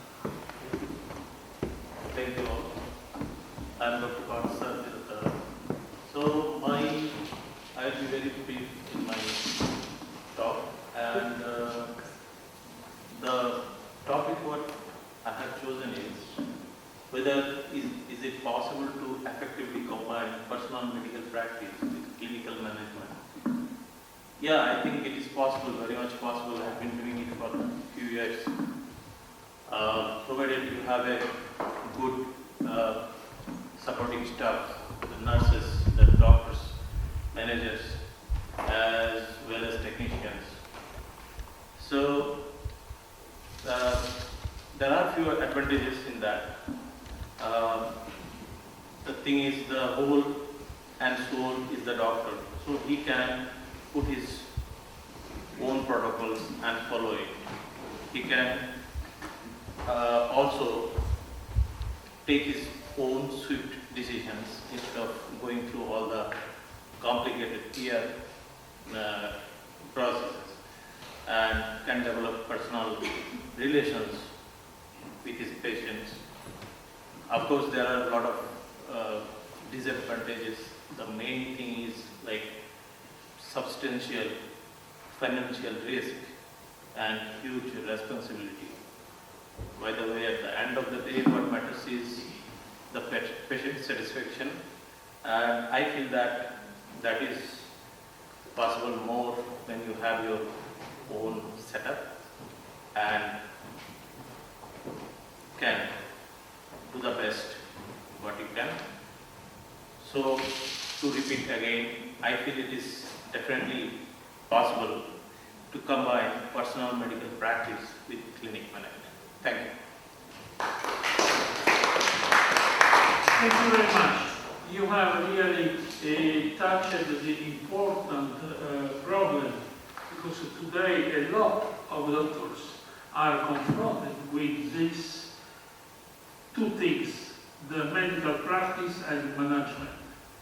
Is something very important, especially in our society, where the doctors is more and more involved in management of his own practice. Yes.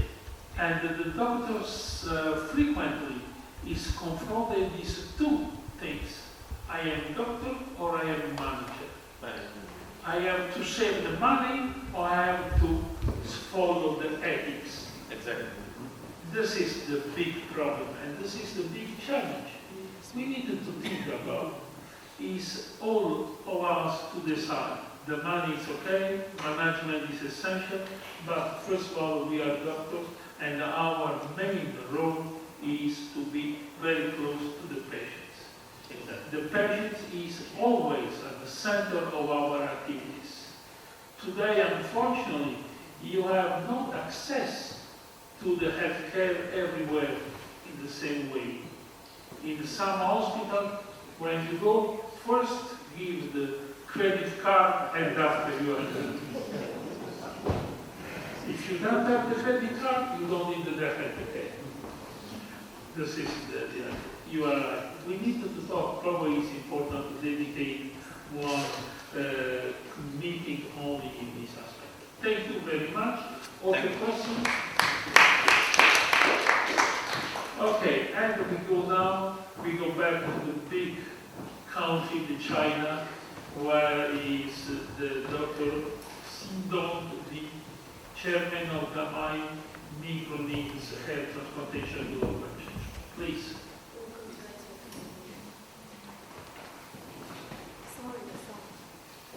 Dear ladies and gentlemen, hello everyone. I am Xindong Li, a plastic surgeon from China.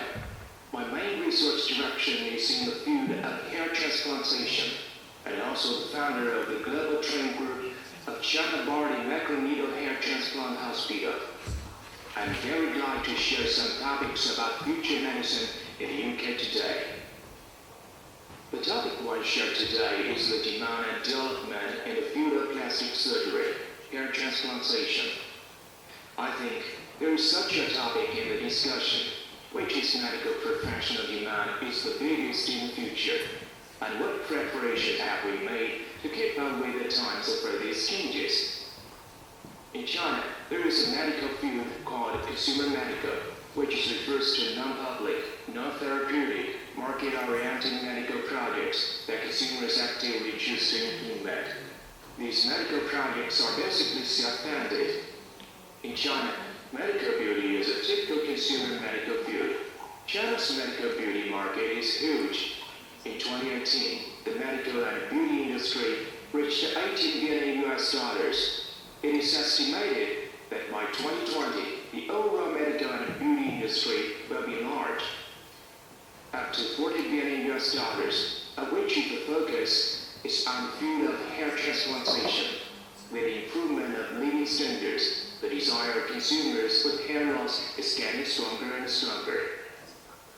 At present, China's hair transplant market can reach an estimated $2 billion US, 70% of which are male and 30% are female. This is the opposite of 80% of female in medical beauty and 20% of male. As male customers become more educated at selling magic, as the market becomes more educated, we predict that this will be a huge market in the future, because there are nearly 200 million people who have hair loss in China alone. Hair loss is also a problem. The government have to pay attention to with age, genetics, stress, and other factors. Body Microneedle Hair Transplant Group currently has 32 clinics in China, which are located in the major cities in China, such as Beijing, Shanghai, Guangzhou, Hangzhou, Xi'an, etc. There are more than 800 medical executives nationwide. By 2018, we have served 160,000 customers. In October 2018, we opened the first overseas clinic in Chicago, USA. Professor Carlos, professor of the U.S. branch, was the recipient of the Golden Follicle Award at ISHRS. The Chicago branch of the United States has completed 200 operations in a short period of time. Many customers become younger and more confident after hair transplants. An industry that makes people more confident and perfect. Therefore, we believe that the development space in the field of hair transplant is very large. So, in order to make this meaningful business serve the global customers, what effort we have made? First of all, we use artificial intelligence robots to improve efficiency. In 2017, we introduced the American robotic hair transplants. At present, Forty is the only strategic partner for robotic hair transplanting in China. The robotic robot can liberate doctors' hands and improve efficiency through AI intelligence. This is very important in the field of hair transplantation.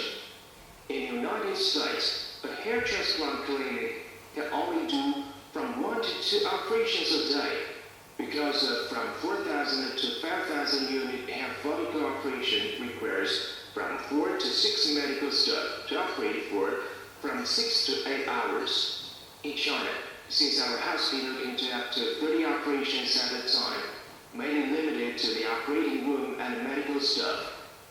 With a robot, it can be operated simultaneously with a manual, which will shorten the time of the hair transplant surgery to a certain extent, which means more operations can be performed at the same time. Secondly, the Body Microneedle Hair Transplant Group at the U.S. branch President Carlos participated in the global hair follicle cloning and freezing technology. This is our speech at the academic exchange meeting in China in May 2019. This technology can extract, cryopreserve and store hair follicles for customers. Hair follicle cloning technology is a unique system for cryopreservation and storage of intact hair follicles. Storage can contain multiple cell treatments from one operation, while early freezing can prevent the biological clog of hair follicles and reduce hair follicle aging. At the same time, the hair follicle is also an organ of the body, and it is possible to use more therapeutic use in the future. Finally, we collaborated with major research institutes to conduct research projects and research national research projects with the Southern China Medical University. The mining and database construction of antigen-derived hair loss susceptibility genes in Chinese population used to establish Chinese hair loss. The construction and management of big data in susceptibility genes is of great significance for future drug research and data construction in the hair field. Papers on such research are also published on the SCI, Scientific Citation Index. Of course, if we want to make this career bigger and help more people, we need to work hard to cultivate talents. We also have to integrate more experts from the world to expand the field of hair transplantation. Sharing global hair health is our vision. At the same time, it is our good expectation for this academic field. That's all for my sharing. Thank you. Thank you. Thank you very much. Really is interesting. I think about. For the next life, I think about. Thank you. I would like really to say thank you to everybody and to compliment because we respect the time. Believe me, it's one of the first time we are exactly respected our schedule. Now I would like to invite Mr. Peter Manning to his speech.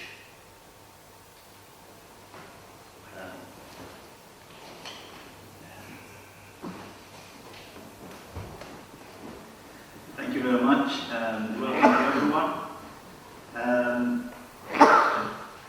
Really, I would like first to start by thanking you all for all your wonderful presentations, and of course for explaining us what you're doing in each of you, what you're doing in his own or her own part of the world. I think we have a very interesting mix here from different parts of the world, not only from the Western world, but covering the whole spectrum. And I think we are all aiming towards one common goal, improving health for mankind, and of course offering solutions and treatments to particular conditions one way or another. I am not a doctor, but I am going to give you what I think, what I saw from what I've been hearing today, and of course a recollection of these important elements, maybe the guideline or even for some suggestions for the future. I have seen different approaches, but most importantly, it's the advancement in technologies, in telemedicine, and in technologies being applied in medical scenarios such as robotics, AI. We've been hearing about increases in different areas and of course improvements and advancements in technology applications. AI has taken over in many areas today, and of course that has significant implications for the future. We also heard about the applications in improving fertility, cosmetology, hair growth and skincare. So people are also, apart from wanting to live longer, they also are looking at their appearance. So they want to look nice, they want to look younger. And I think these are important elements as we go along, added to, of course, the fact that in general we are living longer, so man is living longer. So there are also added scenarios or added issues with regards to ailments which could have been foregone because the lifespan was short, but the longer lifespan brings along new scenarios, new conditions, and new challenges for living longer. One other area which has been sort of mentioned by most of you and which I think is important is the solution or solutions to how to address this issue. The public-private partnership is one of the solutions. It's not the only solution, but it brings along added capital from the private sector to the public sector, providing more opportunities. And I've seen that in my country, in Malta, where currently we have different projects led under a public-private partnership arrangement. And of course, this could be one of the models of the future. But it is not exclusive to just that model. One area which is also quite important to take into consideration is that the medical profession is really a vocation. And together with nursing and all the medical disciplines, I think there is a very important element of vocation, and the skill, although is important, the most important element I think is the vocational aspect and the dedication of the person, the individual performing that particular discipline. That is why, of course, there is a scarcity of doctors in general, wherever you look. It's the same in nursing. There are several shortages. If we take the UK, for example, just as a figure, they estimate that they lack around 5,000 doctors. So really that is an important element, and it's always a challenge to keep abreast, to address that particular need.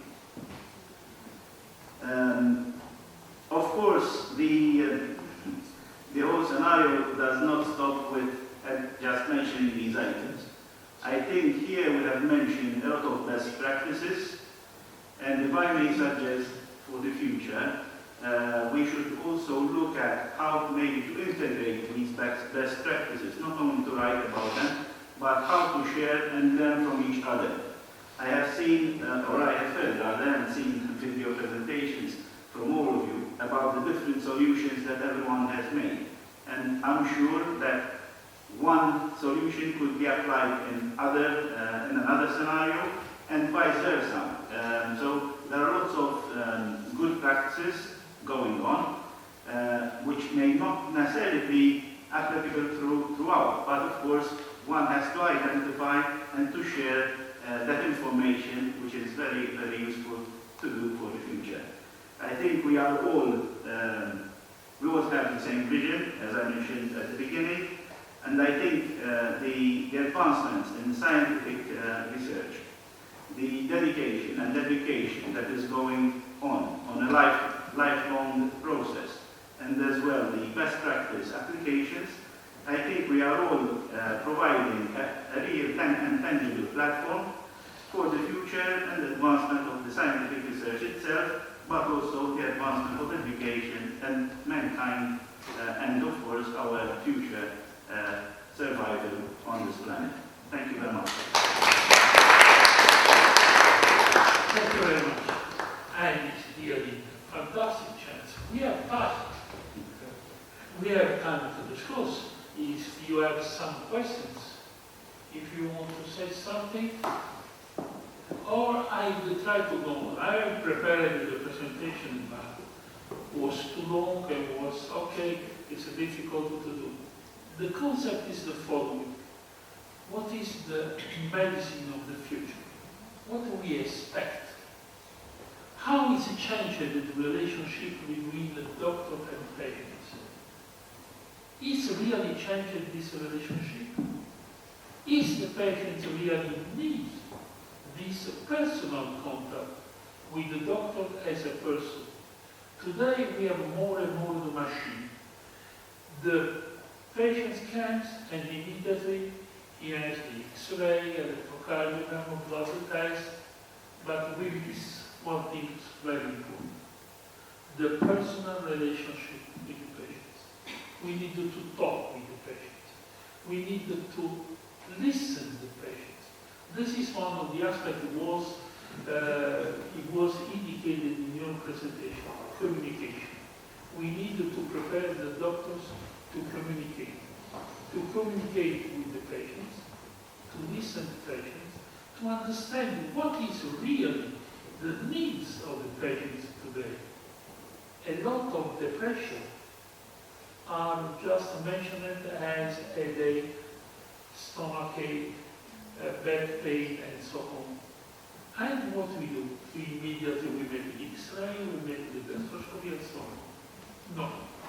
Sometimes the patients need to talk with somebody, need to express his own problems. We need to talk with the person, not to talk with the machine. This is the first concept. The second one is another one. The doctors today are prepared to manage, probably. But if they are managed, they are not always the good doctors. We needed to separate these things. We needed to prepare the doctors for the business, it's true. But we don't have to mix business and healthcare. Third aspect. What is now the access to the healthcare is not the same in all countries. And this is really big. We have the problems of the migrants, we have the problems of the person without healthcare, but at the same time we have the person that would like to have the children, the fertility problem. This is one ethic. We have the problems with the ethic in general. I think in some countries where the healthcare are used against the person. I would like to draw your attention on this aspect. This ethic aspect of the medicine. Medicine, it must be an international language. I mean, the patient is the same, come from Nigeria or from Pakistan or from Russia. The patient is the same. And the doctor must react as a doctor always. This is the reason we accept the Red Cross activities. We accept the international community for help the refugees. Because we don't ask where you come from. We don't ask what is your belief. We don't ask what is your political stance. We ask only you are a patient, and it's our role to take care of you. This is really the message I would like to pass today. There are medical school, there are university. It's important to learn to give this teaching in this moment. I was in Africa a few months ago, and I spoke with medical school, where this concept of the person he was stressing. Person, person, person, person. In terms of diagnostic, we needed to use all diagnostic procedure in order to give the best of treatment. But also we need to respect the persons. And respect to the person is where he's come from, why, what is his previous things, and so on. And also, when I talk in terms of medicine of the future, we have a lot of fantastic possibilities. Today, we have biomarkers for everything. Today, it's possible to develop the preventive medicine. We have to make these things. We have the immunization tools in our hand. We need to use this one. It's impossible to accept in our days the children die because they have the tuberculosis, they have the malaria, they have this. No, I refuse these things. We need to do something. We need, as a doctor, as a person, we decide to dedicate our life to save life. This is important. This is the message. This is what I would like really can you bring with you. In the medical school and university are important to have this ethic aspect, to spend 1-2 hours or in a month to speak about the ethic. We need to have this concept. The medicine is not only the money, it's also the ethic. It's the respect of the person. And with this concept, I would like really to conclude my short presentation in steps. The doctors are important interface between society and the person. And we need to play this role. And we need to love our patients. Because only if we love our patients, we are capable to have this interprets this really comprehension of the needs of the patients. This is covered. Thank you very much. Thank you very much. Now, with a little bit of in advance, it's the first time we have this thing. Fantastic. Okay, we proceed for the award ceremony. Okay, well, thank you very much indeed for keeping to the schedule. This red card probably will not be useful anymore. We will see how we do in our second debate. But you were exceptionally professional, exceptionally ethic, and as Professor Vincenzo says, there's the word love has been mentioned a lot of times, so I hope that with the spirit of love, you will continue your exceptionally good work with your patients and at your institutions. And one of the things that we still have to do is, as Professor Vincenzo said, a award ceremony, where some of you will be presented with professorship titles of the Academic Union. This is one of the ways that the Academic Union Oxford strives to spread the word of professionalism and medicine throughout the world by really empowering our members and delegating them with these honorable titles. So without further ado, can I please invite Dr. Vincenzo to the stage? Let me, this one is important, the ceremony of the hour, because we would like to create the network. The role of the European Medical Association I have the pleasure to chair is this one, to create the network. And when we give the award, it means you are a part of this network. We need to develop the contact amongst the different members. This is the reason we thank the EBA for organizing this occasion where the people is possible to be in contact. Only if we are capable to share the information, to share our experience, we go on. We proceed. Thank you for elaborating on this very important point indeed, Dr. Stigliola. It is networking, it is being a community that will definitely make us all stronger in what we do. Yes, now we can proceed just on this stage, please.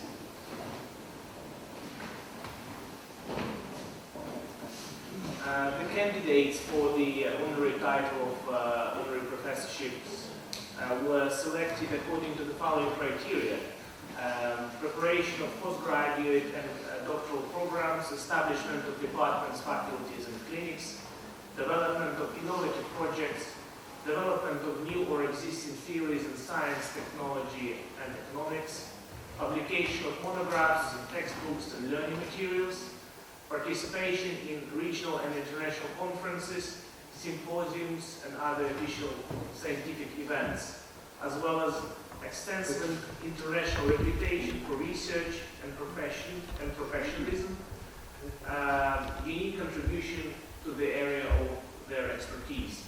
Can I now invite Dr. Parsas Rasi Dutta-Roy, the Managing Director of the Dr. Parsi Asian Hair and Skin Hospital from India, please.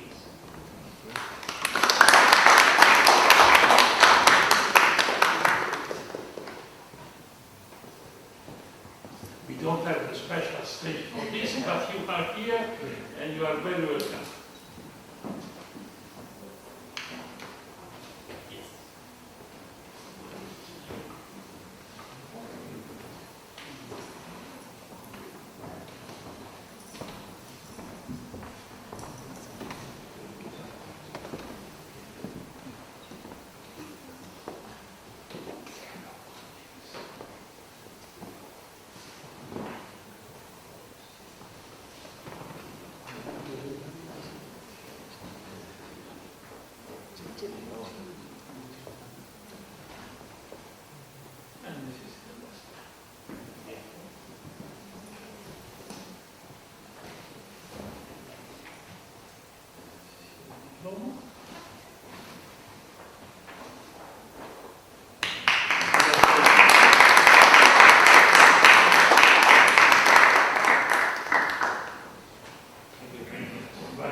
colleague will work in the field of hair and skin. Thank you.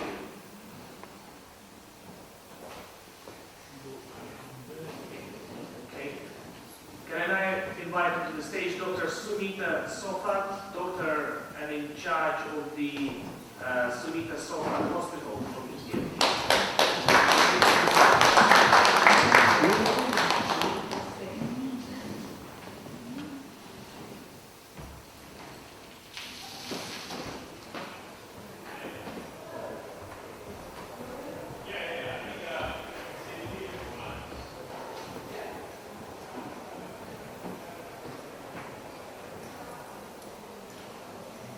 And thank you for doing a wonderful job in fertility in India. We hope that your institute will have a lot of young couples to become parents.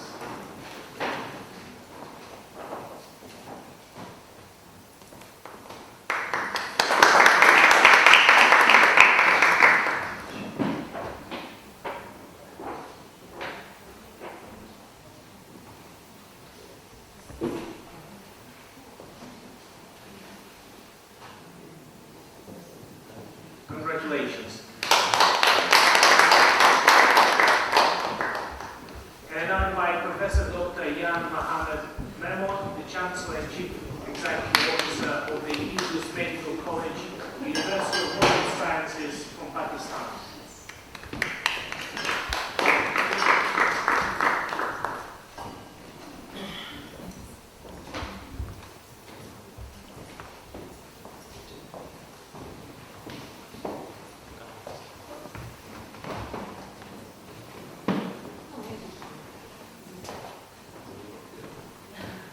Very well.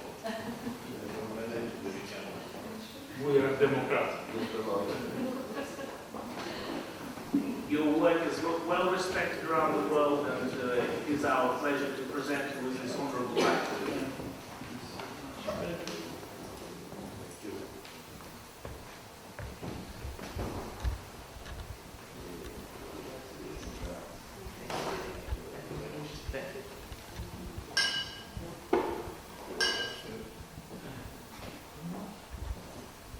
Congratulations to you.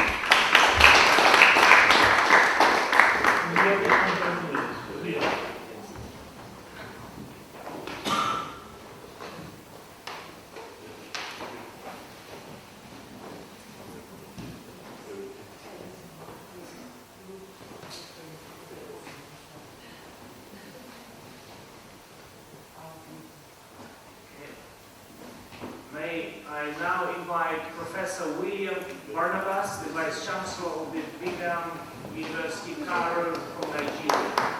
Sir. Aha, you prefer the difficult way.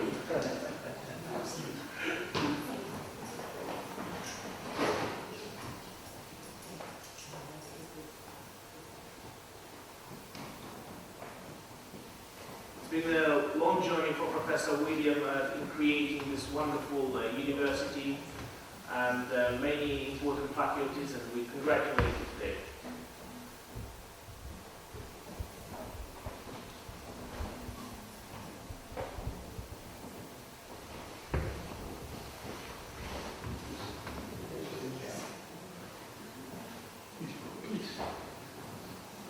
It's good to share this moment.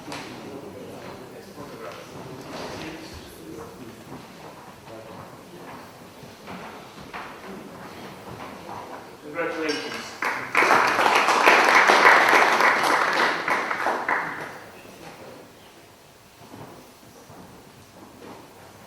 And last but not least in this category, may I now invite Mr. Xindong Li, the chairman of the Damai Microneedle Hair Transplant Global Chain Hospital from China.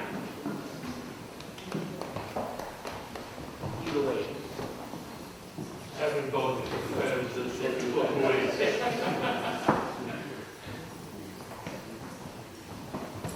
Yes, congratulations on doing a wonderful job in the hair transplant industry in China. It's really, the presentation was really important for this debate.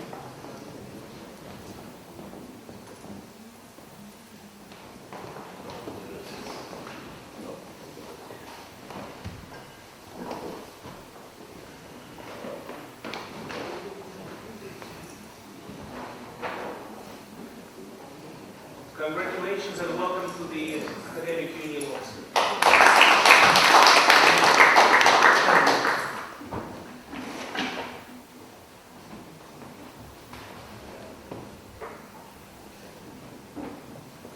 Our next nomination is the Name in Science and Education, and this award is presented to Professor Mahmoud Ayaz, Principal Dean of the Services Institute of Medical Sciences from Pakistan, for outstanding achievements in the field, or in the medical field and education management. Congratulations.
And last but not least, in the nomination of the Rosa Paracelsus, this award was established jointly by the European Union and the European Business Assembly as a symbol of reliability of medical institutions and admirable reputation. Can I now invite Assistant Professor Dr. Zulay Narko from King Abdulaziz University of Saudi Arabia, please.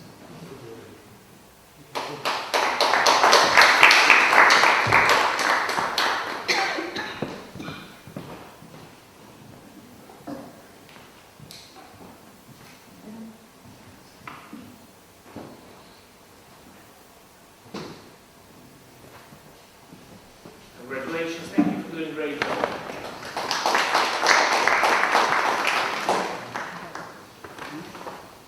It's really a pleasure to always see each other.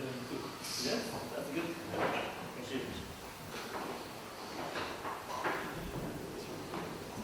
Okay. Wonderful. Well, thank you very much indeed, everyone. This concludes first half of the debate. We will have now a fairly good lunch. I hope everyone will be a little bit hungry. It's just in the assembly room across the corridor. The room is called St. Aldate's. And at 20 to 2, is that right? 20 to 2. We exactly will readjourn in this room again for the academic debate. Wonderful. Thank you very much. Congratulations to all. Thank you to everybody, and a real congratulations once more for your presentation. It was very helpful. Thank you.